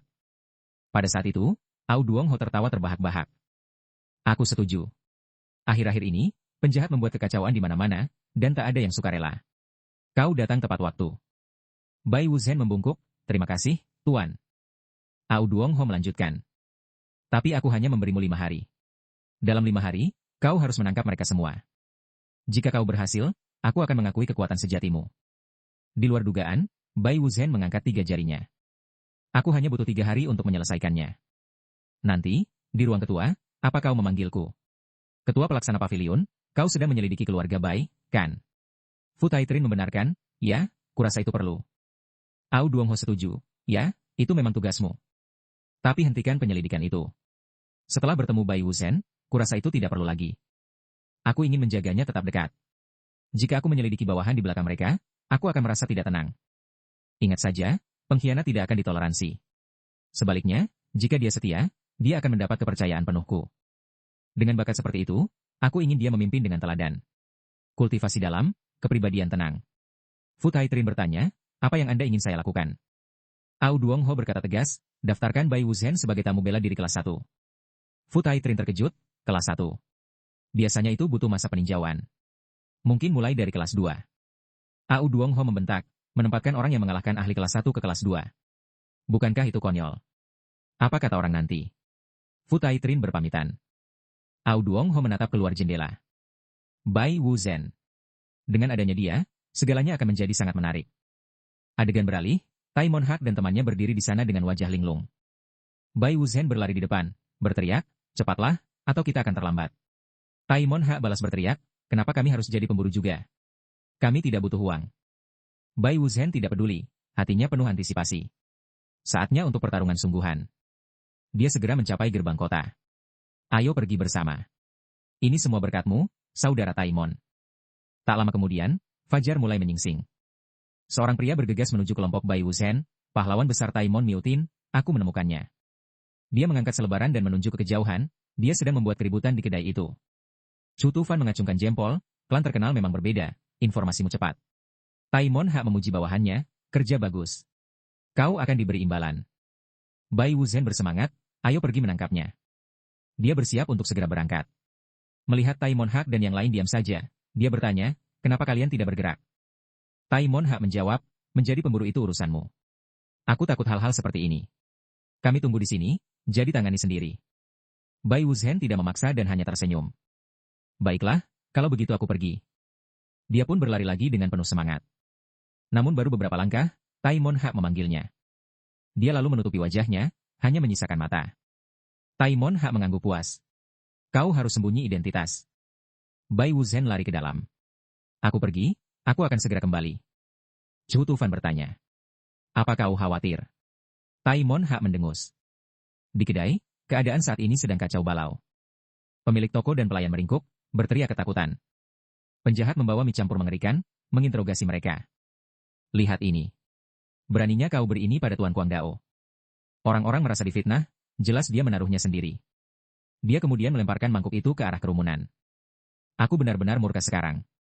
Aku harus hancurkan kedai ini demi puaskan amarahku. Hehe. Pria tua maju melawan. Kau penjahat rendah yang keji. Tuan Kuang Dao mengangkat kapak. Apa Pak Tua ini gila? Tapi sebelum dia menyerang, tubuhnya melayang dari tanah. Segera setelah itu, dia jatuh tersungkur ke lantai. Lantai kini tertutup lapisan kristal es yang sangat licin. Tuan Kuang Dao menoleh dan melihat Bai Wuzhen di sana. Bai Wuzhen bertanya. Kau baik-baik saja. Hidungmu berdarah. Tuan Kuang Dao yang berdarah bertanya bingung. Siapa kau? Beraninya kau mengejekku. Setelah bicara, dia mengayunkan kapak ke kepala Bai Wuzhen. Di luar desa, Taimon Hak dan temannya masih menunggu. Chu Tufan khawatir. Harusnya dia baik-baik saja, kan? Wajah Taimon Hak tampak dipenuhi kekhawatiran. Saudara Bai, tunggu aku. Ayo pergi. Saat sampai di kedai, mereka melihat Tuan Kuang Dao membeku. Bai Wuzhen berkata kepada mereka. Sudah kutangkap. Keduanya terpana. Kau membekukannya. Aku hanya menahannya. Setelah bicara, dia menghempaskan lawannya ke tanah. Sisa 11 lagi, ayo bergerak cepat. Ayo lanjut. Berikutnya di desa tetangga. Kita cemas sia-sia. Sesaat kemudian di desa lain. Bocah, kau pikir bisa tangkapku? Begitu dia selesai bicara, dia langsung membeku. Sesaat kemudian di lokasi dekat sana.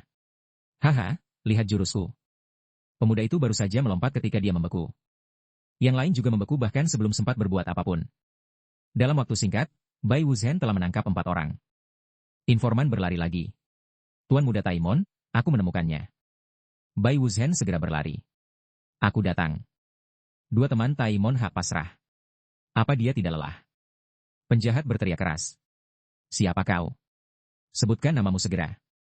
Bai Wuzhen di sisi lawan menggaruk kepala, ragu menjawab. Maaf, tak nyaman mengungkap identitas. Aku seorang pemburu. Pria itu mencibir dan melempar sesuatu. Kau cuma bocah nakal. Bai Wuzhen dikepung asap hitam. Tangkap aku jika kau bisa. Bai Wuzhen mengerutkan kening. Asap. Apa ini akan berhasil? Dia lalu mengangkat tangan dan mengaktifkan energi esnya. Pemuda di balik asap bersorak. Bodoh, jangan mimpi tangkapku. Namun dengan sangat cepat, dia menyadari sesuatu. Asap di sekitar tubuhnya ternyata membeku padat. Dia membeku seketika, Bai Wuzhen juga cukup terkejut. Gruan jahat itu ditangkap Bai Wuzhen dan dikumpulkan. Sudah 11. Hanya tinggal 1 lagi. Taimon Hak memperingatkan. Yang terakhir ini bukan amatir. Dia ahli pasar gelap, kekuatannya jauh di atas yang lain. Bai Wuzhen menunjuk kejauhan. Kita istirahat, besok kutangkap. Astaga, saudara Bai tahu istirahat juga. Masih ada 1 hari. Keesokan harinya, mereka bertiga menuju ke persembunyian penjahat. Melihat reruntuhan itu, Taimon Hak meratap, dia mengacau di sini. Suara pemuda informan tiba-tiba terdengar, Tuan Muda, ketemu. Kudengar mereka ada di dalam hutan di sebelah sana. Sampai di pinggir hutan, Bai Wuzhen maju tanpa rasa takut. Taimon Hak melangkah untuk menghentikannya, tunggu dulu. Bukankah sudah kubilang jumlah mereka banyak? Kau tak bisa sendiri. Biarkan kami ikut bersamamu. Keduanya lalu menyiapkan senjata. Bai Wuzhen berdiri terpaku, merasa bingung. Aku bisa sendiri. Sudahlah, makin banyak orang makin meriah. Jauh di dalam hutan, sebuah pedang panjang memancarkan api. Seorang pemuda di depan ujung pedang berkeringat, memohon ampun. Tolong, kasihanilah aku. Ampuni aku. Yang menghunuskan pedang adalah wanita berambut merah bermasker. Saat grup Bai Wuzhen masuk hutan, terdengar jeritan melengking. Mereka tidak berani menunda lagi dan segera mempercepat langkah. Tiba di lokasi, mereka melihat preman pasar gelap kalah telak. Taimon Hak dan Chu Tufan segera memeriksa keadaan. Apa mereka disergap? Aku tak melihat pemimpinnya.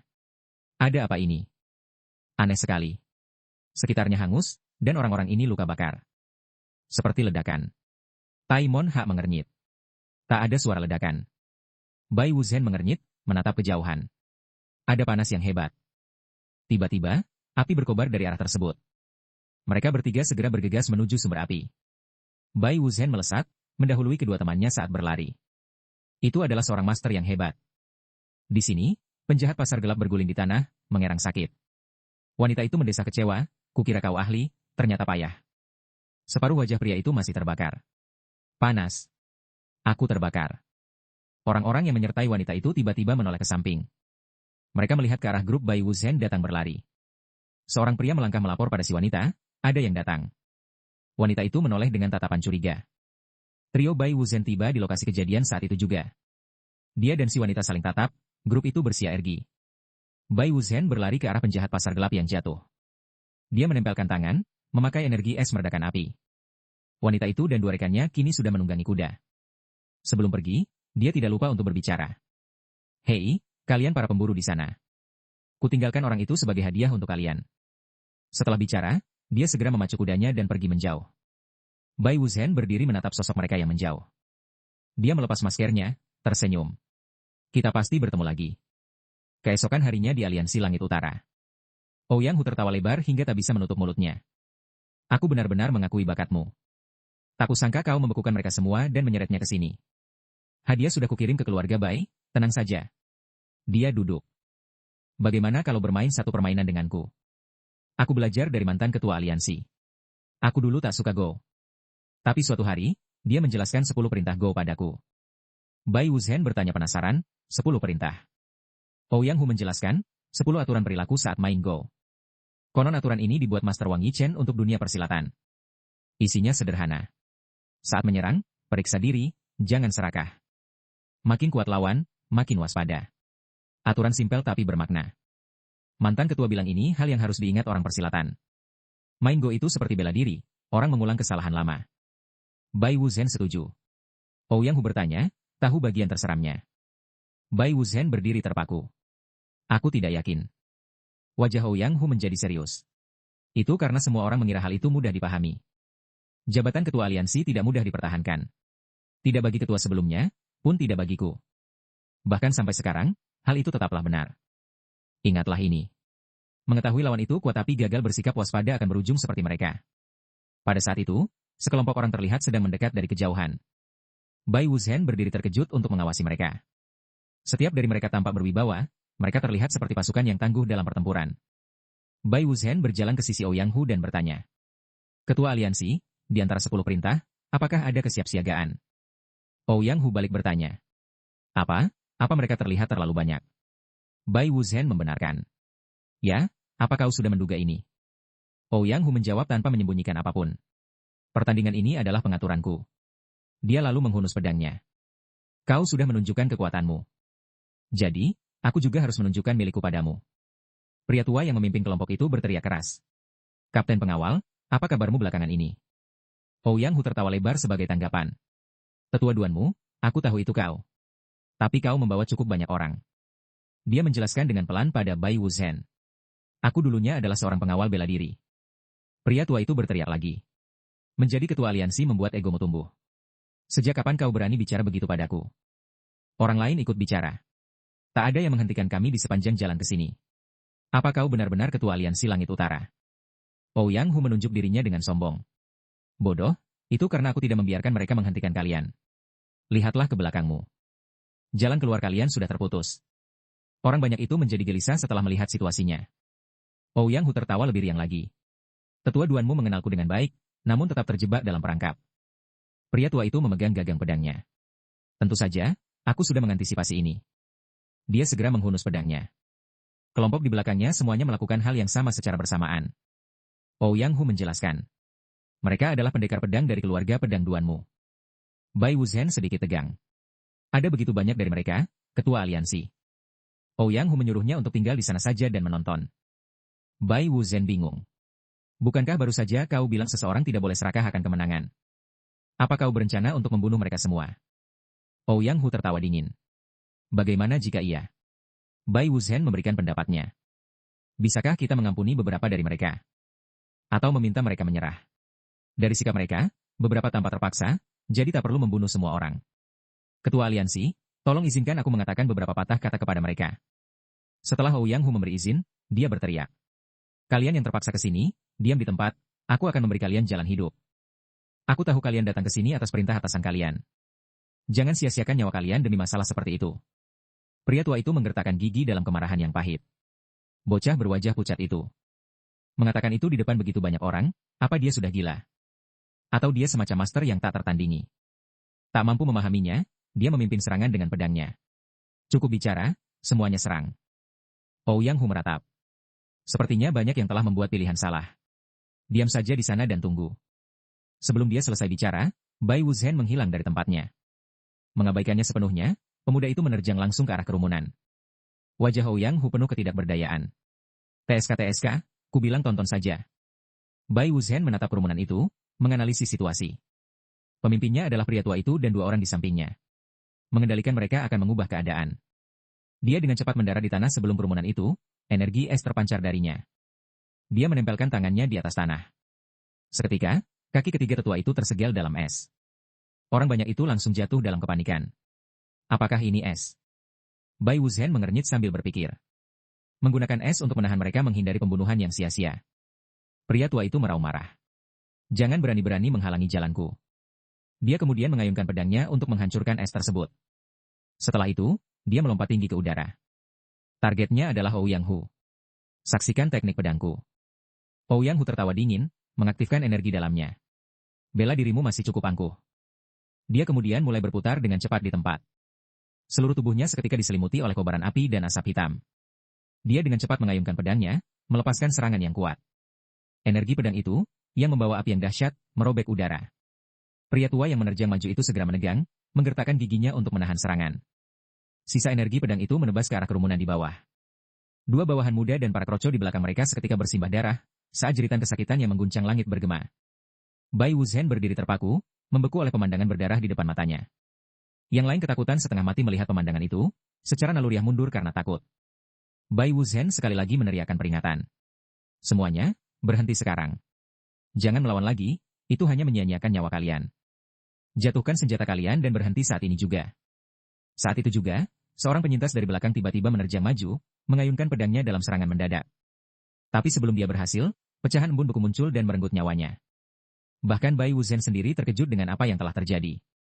Dia menoleh untuk melihat kristal es yang telah membunuh lawannya. Itu bukan teknik yang disengaja, melainkan sesuatu yang terjadi secara naluriah. Sisa kerumunan itu ketakutan, berbalik untuk melarikan diri ke segala arah. Tepat saat itu, Ouyang Hu melompat turun dari atas, memutus jalan keluar mereka. Tubuhnya sekarang benar-benar terpercik darah segar. Wajahnya sangat mengerikan, menatap mereka seperti binatang buas. Seluruh kelompok itu lumpuh karena ketakutan oleh penampilan dan ekspresinya. Dia kemudian mengangkat kepala pemimpin tua yang terputus. Semua orang berdiri di sana, mulut ternganga karena terkejut. Dia melemparkan tengkorak itu ke depan mereka. Seluruh kelompok itu secara serentak berlutut, memohon pengampunan. Pasukan Aliansi Langit Utara akhirnya datang bergegas dari luar. Ouyang Hu memerintah. Cukup untuk hari ini. Tidak ada lagi pembunuhan. Bawa sisanya ke dalam tahanan. Kejar keluarga pedang duanmu dan tangani mereka sesuai dengan hukum. Bai Wuzhen berdiri di sana dengan kepala tertunduk sedih. Ouyang Hu berjalan mendekat dan menepuk pundaknya dengan tawa keras. Ayolah, mari kita pergi minum anggur.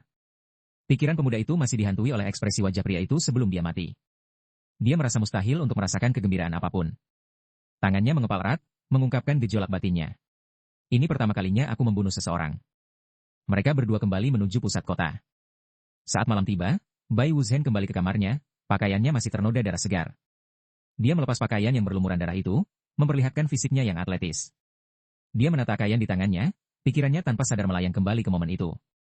Aku mencoba menyelamatkan mereka, tapi pada akhirnya, aku membunuh mereka. Dia dengan tegas melemparkan pakaian itu ke samping.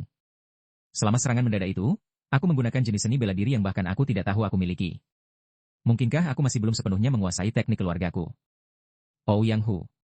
Jika aku tidak menerjang masuk, dia mungkin akan membantai mereka semua. Melihat keahliannya, dia tidak akan membunuh mereka satu persatu. Beberapa gelombang energi pedang sudah cukup untuk mengakhiri mereka semua. Seni bela dirinya benar-benar mendalam. Semakin dia berpikir, semakin dia merasa lelah, lalu ambruk ke tempat tidurnya. Mungkin sedikit istirahat akan membuatku merasa lebih baik. Namun, dia segera duduk kembali, wajahnya masih diselimuti pikiran berat. Dia kemudian pergi menemui Simenke dan yang lainnya untuk minum. Apa yang terjadi? Aku bertanya pada orang-orang di pavilion eksekusi, tetapi mereka tidak tahu detailnya. Bai Wuzhen mengangguk. Itu benar. Simenke menatapnya dengan penuh minat. Saudara Bai, kau berada di aula ketua aliansi, pasti kau tahu detailnya. Bai Wuzhen bertanya balik. Saudara Simen, apakah kau tahu tentang keluarga pedang Duanmu? Simenke menjawab. Mereka adalah klan yang ahli dalam pedang cepat. Pemimpin mereka adalah Duan Muping, seorang pendekar pedang yang luar biasa. Mereka tidak mengejar hegemoni, tetapi mereka cukup terkenal karena keterlibatan mereka dalam berbagai bisnis. Kudengar mereka sering terlibat dalam pertempuran hidup dan mati dengan kekuatan dunia bawah. Bai Wuzhen bingung. Bukankah pemimpinnya adalah pria bernama Duan Muhik? Simenke tertegun. Duan Muhik. Siapa itu? Bai Wuzhen menjelaskan. Dia adalah salah satu tetua aliansi Langit Utara, katanya berasal dari keluarga pedang Duanmu. Simenke tampak bingung. Pemimpinnya, Duan Muping, adalah seorang pria muda berusia 30-an. Aku belum pernah mendengar nama Duan Muhik, mungkin dia bukan dari garis keturunan utama. Bai Wuzhen tertegun, tidak dapat memahaminya, dan akhirnya memutuskan untuk menceritakan seluruh kisahnya. Sebenarnya, pria bernama Duan Muhik menyerang halaman belakang tempat ketua aliansi tinggal. Simenke segera menjadi gelisah. Apa? Mengapa ketua aliansi tetap diam tentang hal ini? Bai Wuzhen melanjutkan. Singkatnya, ketua aliansi Ouyang Hu menekan mereka semua. Zhu Ziun terpaku. Ketua aliansi. Apakah kau melihatnya dengan mata kepalamu sendiri? Bai Wuzhen bertanya. Apa sebenarnya yang kau tanyakan? Simenke mendesak. Ranah hegemoni. Bai Wuzhen menjadi serius. Itu sangat kuat. Bahkan saat menahan diri, dia dengan mudah menekan semua pengkhianat itu. Simenke dan rekannya saling menatap, mulut ternganga. Dia kemudian berseru dengan penuh semangat. Seperti yang diharapkan, bergabung dengan aliansi Langit Utara adalah pilihan yang tepat. Sepertinya segalanya akan menjadi menarik. Keluarga Simenku terlalu tenang. Bai Wuzhen bertanya, Saudara Simen, apakah kau pernah membunuh seseorang? Simenke menjawab dengan acuh tak acuh, begitu kau melangkah ke Jianghu, tentu saja kau pernah membunuh. Kenapa kau tiba-tiba bertanya begitu? Jangan bilang kau belum pernah membunuh siapapun sebelumnya. Bai Wuzhen mengangguk, itu benar. Simenke menyadarinya, jadi itu sebabnya kau mengajak kami minum. Ilmu bela dirimu mungkin hebat, tapi kau masih sangat hijau, haha. Ayo, biar aku traktir minum. Zhu Ziun menambahkan, selalu ada yang pertama untuk segalanya. Keduanya lalu mulai bertengkar.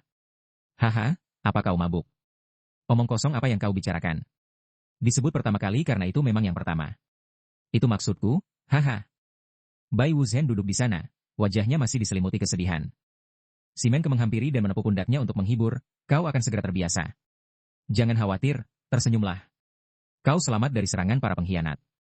Selamat datang karena telah menjadi seniman bela diri sejati. Bai Wuzhen tersenyum dan mengangguk. Dia lalu berdiri dan merapatkan tangan, mulai sekarang, mari bicara bebas. Aku akan memanggil kalian berdua saudara dan menyebut diriku junior kalian. Keduanya tertegun, benarkah? Simenke menjadi lebih bersemangat dan tertawa keras, haha, kau kaku sekali. Kau baru bertingkah begini setelah minum anggur.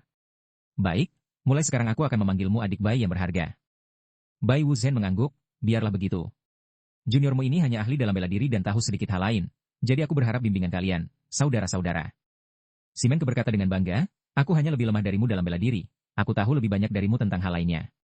Jadi, pastikan untuk belajar dengan baik. Keesokan harinya, di luar lapangan bela diri aliansi Langit Utara. Ketua aliansi duduk di podium dan melambaikan tangannya, memerintahkan bawahannya untuk melaksanakan eksekusi. Para algojo segera mengangkat kapak mereka. Semua kepala para pengkhianat itu kemudian dipenggal. Bai Wuzhen juga hadir, dia tidak berani melihat pemandangan itu dan hanya bisa memejamkan matanya rapat-rapat.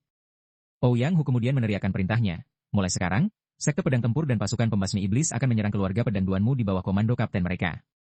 Aku tidak peduli alasannya. Tidak ada yang boleh dibiarkan hidup. Bunuh mereka semua dan kembalilah. Kerumunan itu, yang penuh dengan semangat juang, meneriakkan persetujuan mereka secara serempak. Beberapa orang berbisik di antara mereka sendiri, keluarga pedang Duanmu bukanlah kekuatan dunia bawah. Rasanya agak salah melakukan ini tanpa penyelidikan. Ouyang Hu berteriak lagi, para pemimpin cabang Langit Timur dan Cahaya Barat dicurigai menerima suap. Mereka telah dipanggil berkali-kali tetapi selalu menggunakan pekerjaan sebagai alasan. Mereka tidak muncul selama lebih dari 100 hari. Oleh karena itu, aku akan mengirim inspektur untuk memeriksa situasi dan mengawal mereka kembali ke markas. Tamu bela diri kelas 1 Li Chengnan, terima perintahmu. Kau ditunjuk sebagai inspektur untuk cabang Langit Timur. Kumpulkan pasukan yang diperlukan untuk mengawal pemimpin mereka kembali. Jika dia melawan, bunuh dia. Li Chengnan menjawab dengan lantang, bawahanmu menerima perintah. Ouyang Hu melanjutkan, tamu bela diri kelas 1 Bai Wuzhen. Bai Wuzhen melamun di bawah dan tidak menyadarinya pada awalnya. Baru setelah sang pemimpin memanggilnya untuk kedua kalinya, dia tersentak kembali ke kenyataan dan menjawab. Bawahanmu ada di sini, Ketua Aliansi. Ouyang Hu meliriknya, kau ditunjuk sebagai inspektur untuk cabang Cahaya Barat. Berkoordinasilah dengan Master Pavilion Eksekusi untuk memilih orang-orangmu dan berangkat sebelum malam. Misimu sama dengan Li Chengnan. Jika target menolak untuk dikawal, kau boleh memenggal kepalanya di tempat. Bai Wuzhen tidak keberatan dan merapatkan tangannya. Aku menerima perintah. Ouyang Hu terus memandang kerumunan di bawah. Tim yang tersisa, siapkan senjata kalian dan bersiaplah untuk bergerak kapan saja. Kita akan menyerang geng berdarah besi. Kerumunan berteriak menerima perintah dengan semangat yang membara. Para manajer di belakang semuanya terkejut. Mengapa tiba-tiba menyerang geng berdarah besi? Apa aku tidak salah dengar? Diam, mereka adalah geng dunia bawah, kita tahu harus melawan mereka pada akhirnya. Lian Xing mengernyit dalam pikiran, kekuatan lawan terkuat bagi aliansi Langit Utara adalah geng berdarah besi. Pemimpin mereka adalah Guan Minkang. Dia terkenal di dunia bawah, dikenal sebagai kapak besar angin darah. Dia begitu tangguh sehingga mereka bilang Guan Minkang adalah geng berdarah besi itu sendiri. Dalam hal kekuatan atau pengaruh, mereka tidak kalah dari kita. Pertanyaannya adalah apakah ketua aliansi bisa mengalahkan Guan Minkang sekarang? Bai Wuzhen kemudian pergi mencari Wu Tai Cheng. Ini disebut pengawalan, tapi kenyataannya, itu untuk membunuhnya, kan? Pria tua itu menjawab, dia tahu bahwa kembali ke aliansi hanya berujung pada satu akhir. Ini lebih berbahaya dari yang kau kira. Bai Wuzhen menjawab, pertama, aku akan mencoba yang terbaik untuk menyelesaikan misi pengawalan. Wu Tai Cheng melanjutkan, aku akan memilih 10 elit untuk pergi bersamamu. Bai Wuzhen menggelengkan kepalanya, kelompok besar membuat segalanya lebih sulit. Lebih baik kirim satu orang saja bersamaku. Wu Tai Cheng terkejut, pergi ke cabang Cahaya Barat hanya dengan satu orang. Bai Wuzhen tersenyum dan mengonfirmasi. Sesaat kemudian, bersama si Menke, mulut pemuda itu ternganga tidak percaya. Apa? Bai Wuzhen mengingatkannya, saudara Simen, bersiaplah dengan cepat. Aku telah ditunjuk sebagai inspektur dan kau adalah wakil inspektur. Si Menke bertanya, kenapa? Kenapa aku? Bai Wuzhen menjawab dengan tenang, aku sudah mengatakannya padamu. Si Menke tetap berteriak, kenapa tidak ada alasan untuk ini? Mengapa memaksa seseorang yang sedang beristirahat dengan baik untuk bekerja? Selain masalah, bahaya, dan kelelahan, apa yang bisa didapat? Meskipun enggan, dia tidak bisa membangkang perintah dan akhirnya harus mengikuti Bai Wuzhen. Dalam hatinya, Bai Wuzhen membawa tekad yang kuat, ini adalah misi pertamaku sebagai anggota berpangkat tinggi di Aliansi Langit Utara. Ini tidak, 3 hari kemudian, di cabang Cahaya Barat. Aku Zheng Renxie, wakil pemimpin cabang Cahaya Barat. Apa yang membawamu ke sini? Bai Wuzhen bertanya, di mana pemimpinnya? Zheng Renxie menjawab, maksudmu pemimpin cabang. Dia saat ini sedang tidak ada. Kalian dari markas. Kami tidak menerima pemberitahuan apapun. Simen kebingung, jika dia tidak ada, pasti ada tempat yang dia tuju. Zheng Renxie jelas tidak ingin bicara, jika ada urusan, katakan padaku. Aku yang bertanggung jawab selama dia pergi. Bai Wuzhen menggelengkan kepala, ini urusan yang tidak ada hubungannya denganmu. Saat itu, sekelompok orang menyerbu dari luar. Ada apa ini? Apa kalian dari markas? Mereka dengan cepat mengepung Bai Wuzhen dan rekannya. Si Menke menjadi tegang, suasananya terasa agak aneh. Bai Wuzhen tetap tenang. Masih pagi, tapi pemimpin absen dan kami tak diberitahu kemana dia pergi. Kerumunan menyahut, apa kau baru saja menyebut pemimpin cabang? Zheng Renxie menyela, diam, ini utusan ketua aliansi. Bai Wuzhen melanjutkan, jika kau tidak mau memberitahu kami akan mencarinya sendiri. Zheng Renxie buru-buru melambaikan tangan menghentikan mereka. Jangan, kami akan mencarinya dan melapor kembali. Apa yang kalian lakukan berdiri di sana? Cari pemimpin cabang dan bawakan teh. Bai Wuzhen lalu duduk di meja. Saudara Simen, mari duduk, minum teh, dan tunggu. Simen keduduk dengan gugup di sampingnya. Bagaimana kau bisa minum teh di saat seperti ini? Aku sangat cemas. Di tempat lain, pemimpin cabang Cahaya Barat, Feng Weishui, terkejut oleh laporan bawahannya.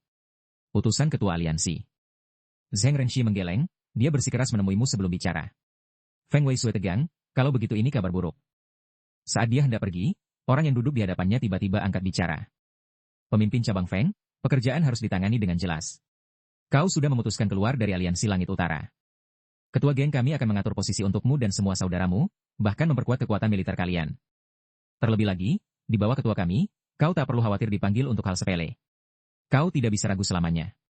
Dengan itu, dia menghantamkan bilah senjatanya ke atas meja dengan suara keras. Jika kau perlu menghunus pedang, bukankah lebih mudah jika aku yang menanganinya? Kau berpura-pura tidak tahu saja. Bawa aku bersamamu. Meskipun kita belum resmi berkeluarga, kita harus mengakhiri masalah ini hari ini. Pemimpin cabang Feng, jika mereka mengawalmu kembali, hukuman teringan adalah penurunan pangkat. Feng Weisui mengutuk dalam hati. Sial, aku baru menyadari dialah yang membocorkan suapku. Aku terjebak. Pintu ke ruangan tempat Bai Wuzhen dan Si Menke menunggu dengan cepat terbuka lebar. Dua pria yang sedang minum teh di dalam terkejut. Seorang pria besar masuk dan berteriak, pasti perjalanan panjang yang berat. Senang bertemu tamu bela diri kelas 1. Bai Wuzhen bertanya dengan curiga, pemimpin cabang, siapa ini? Feng Weisui tidak tahu harus menjawab apa untuk sejenak dan hanya bisa terdiam. Wajah pria besar itu segera berubah. Kau bertanya siapa aku? Dia menerjang ke arah mereka berdua saat berbicara. Kau tidak perlu tahu. Dia menyerang langsung ke arah Bai Wuzhen tanpa ragu. Feng Weisui tegang, keringat bercucuran di wajahnya seperti hujan. Pria besar itu tertawa penuh kemenangan. Haha, kepalamu akan lepas, bocah. Namun, senyuman itu dengan cepat lenyap dari wajahnya. Ini karena bilah senjatanya telah dihentikan oleh dua jari Bai Wuzhen. Dia menatap dingin lawan dan bertanya, apa kau dari dunia bawah? Pria besar itu berteriak ngeri, siapa kau? Bai Wuzhen tertawa dingin, kau menyerang dulu, baru bertanya siapa aku. Lengan yang memegang bilah mulai gemetar. Kekuatan yang mengerikan, aku tidak bisa bergerak. Tangannya yang lain dengan cepat menarik bilah kedua. Segera setelah itu, dia mengayunkan bilah untuk melanjutkan serangan. Energi dingin dari tubuh Bai Wuzhen merambat ke lengannya, melapisi bilah besar lawan. Es merambat ke lengan pria itu, membuatnya melolong kesakitan. Feng Weisui terbata-bata ketakutan, ilmu bela diri macam apa ini? Bawahannya semua terpana melihat pertunjukan itu. Bilah kedua pria besar itu sekarang hanya beberapa inci dari wajah Bai Wuzhen. Jaraknya semakin dekat setiap detiknya. Pada saat itu, Si Menke melangkah maju dan mengayunkan kipasnya. Ekspresinya suram saat dia mengangkat kipas besi itu tinggi-tinggi. Dia lalu dengan tegas menurunkannya langsung ke kepala lawan. Serangan itu seketika meremukkan kepala pria itu, meninggalkan bekas berbentuk kipas. Pria itu terbunuh di tempat begitu saja. Bai Wuzhen terkejut, saudara Si Men, apa kau membunuhnya? Si Menke menjawab, tipe dunia bawah begini hanya bangun jika dipukul. Bai Wuzhen menatap ke arah Feng Weisui, pemimpin cabang Feng. Siapa pria ini? Feng Weisui menjawab tanpa menutup-nutupi, dia adalah Mo Xiao Guang. Si Menke bertanya, sektenya. Feng Weisui terbata-bata, dia adalah anggota geng berdarah besi. Bai Wuzhen bicara lagi, pemimpin cabang Cahaya Barat, atas perintah ketua aliansi, aku mengawalmu kembali ke markas. Aku memiliki perintah untuk memenggal kepalamu di tempat jika kau melawan. Bawahan di sekelilingnya segera mulai gaduh. Feng Weisui mengangkat tangan untuk menghentikan mereka, aku sudah melihat bela dirimu, mana mungkin aku melawan. Zheng Renxie, kirim surat ke markas. Laporkan geng berdarah besi telah mendekati cabang Cahaya Barat dan minta bala bantuan. Aku akan mengawal mereka berdua kembali ke aliansi utama. Zheng Renxie berkeringat dingin. Mari pergi bersama. Aku akan menjelaskan semuanya, atau kau akan dibunuh jika pergi sendiri. Feng Weisui menggeleng. Tidak, wakil pemimpin cabang, tetaplah di sini. Aku akan mengikuti perintah dan menghadapi hukumanku. Menurut Mo Xiao Guang, geng berdarah besi bersiap menyerang aliansi Langit Utara. Mereka mengacaukan cabang-cabang dulu. Aku akan melaporkan ini sepenuhnya. Bai Wuzhen mengangguk. Aku tidak akan mengikatmu. Aku percaya kau tidak akan melakukan hal yang tidak perlu. Feng Weisui membungkuk.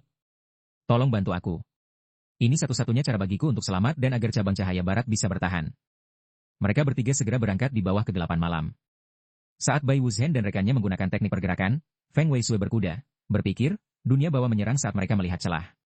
Bayangan pertempuran sebelumnya secara insting terlintas di benaknya. Bagus, aku telah mempelajari sesuatu yang baru hari ini.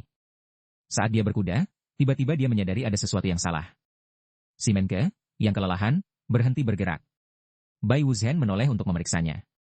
Saudara Si Men, kau baik-baik saja. Si Menke terengah, istirahat sebentar saja.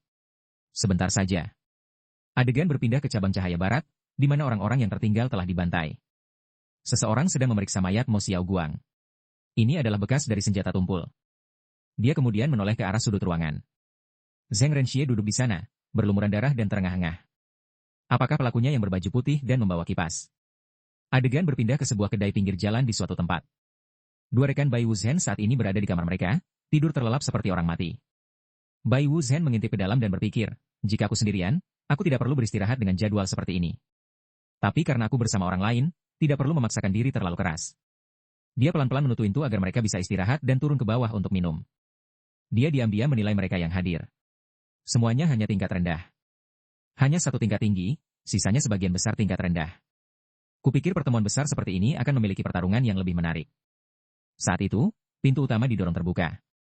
Pria besar dari cabang cahaya barat masuk perlahan. Dia terus melirik ke sekeliling kedai, mengamati segalanya. Bai Wuzhen segera mengenali bahwa dia bukanlah seniman bela diri tingkat rendah. Pandangan pria itu dengan cepat tertuju padanya, dan dia memerintahkan pelayan untuk membawakan arak ke meja Bai Wuzhen. Dia sendiri kemudian melangkah maju dan menarik kursi. Jika kau tidak punya teman, mari kita bicara sebentar. Bai Wuzhen tidak menolak dan mengangguk agar dia duduk. Keduanya duduk berhadapan. Pemuda itu bertanya lagi, saudara, apakah kau punya rekan? Bai Wuzhen menggelengkan kepala. Tidak. Pemuda itu mengatupkan tangan memperkenalkan diri. Aku Ban Gaorong dari Sekte Yunshan. Bai Wuzhen menjawab, aku Bai Wuzhen. Pemuda itu bertanya lagi, apa sektemu? Bai Wuzhen tidak menyembunyikannya. Keluarga Bai dari Gunung Salju. Ban Gaorong bingung. Gunung Salju. Di mana itu? Apakah orang ini orangnya? Jika dia menggunakan kipas besi, pasti itu dia. Setelah beberapa saat, dia berkata, araknya datang. Aku haus, saudara Bai, bolehkah aku minta secangkir dulu? Tanpa mengucapkan sepatah kata pun, Bai Wuzhen menuangkan secangkir untuknya. Ban Gaorong meminumnya dalam satu tegukan tanpa ragu. Arak yang enak. Kali ini, biarkan aku menuangkan satu untukmu.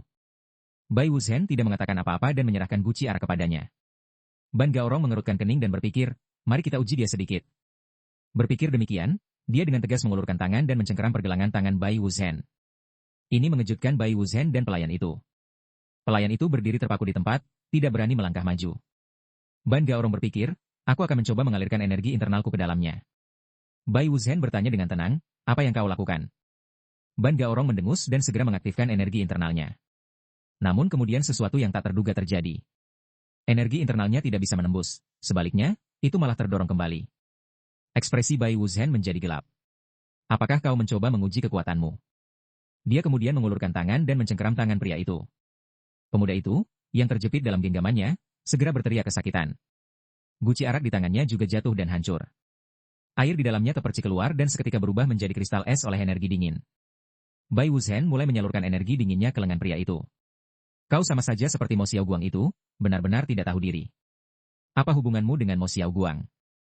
Apakah kau juga anggota geng berdarah besi? Hawa sedingin es itu membuat pemuda itu mengerang kesakitan, membuatnya terdiam sesaat. Dia merogoh pinggangnya dengan tangannya yang lain. Akan kubunuh dia dalam satu serangan dengan pedang lenturku. Dia kemudian meraung keras, mengayunkan lengannya untuk melepaskan pedang lenturnya. Cahaya pedang itu mengincar langsung ke arah kepala Bai Wuzhen. Pemuda itu menyeringai kegirangan. Haha, sempurna. Kepalanya sudah hancur. Tak disangka, pedang lenturnya ditangkap oleh Bai Wuzhen dengan kedua tangan. Ekspresi Bai Wuzhen berubah menjadi ganas saat dia membentak satu kata. Mati. Dia kemudian mengayunkan tangannya untuk meluncurkan serangan balasan. Darah segar dan kristal es seketika menyatu menjadi satu. Tubuh Ban Gaorong telah terbelah menjadi dua oleh kristal es, membuatnya membeku di tempat. Tiba-tiba, sekelompok orang menyerbu masuk dari luar. Tuan Ban Gaorong telah diserang. Semuanya, serang. Bai Wuzhen menatap kerumunan itu dengan dingin. Aku sudah tahu dia tidak sendirian. Baiklah kalau begitu. Majulah.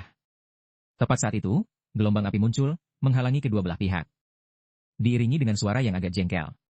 Berisik sekali ini. Bai Wuzhen menoleh dengan bingung untuk melihat. Wanita yang dia temui di hutan tempo hari sedang berjalan turun tangga sambil menguap. Akhirnya aku mendapatkan ketenangan, tapi ada bajingan yang berani membuat keributan. Kerumunan itu tidak bisa menahan keringat dingin saat melihat pedang panjang api dan api di lantai.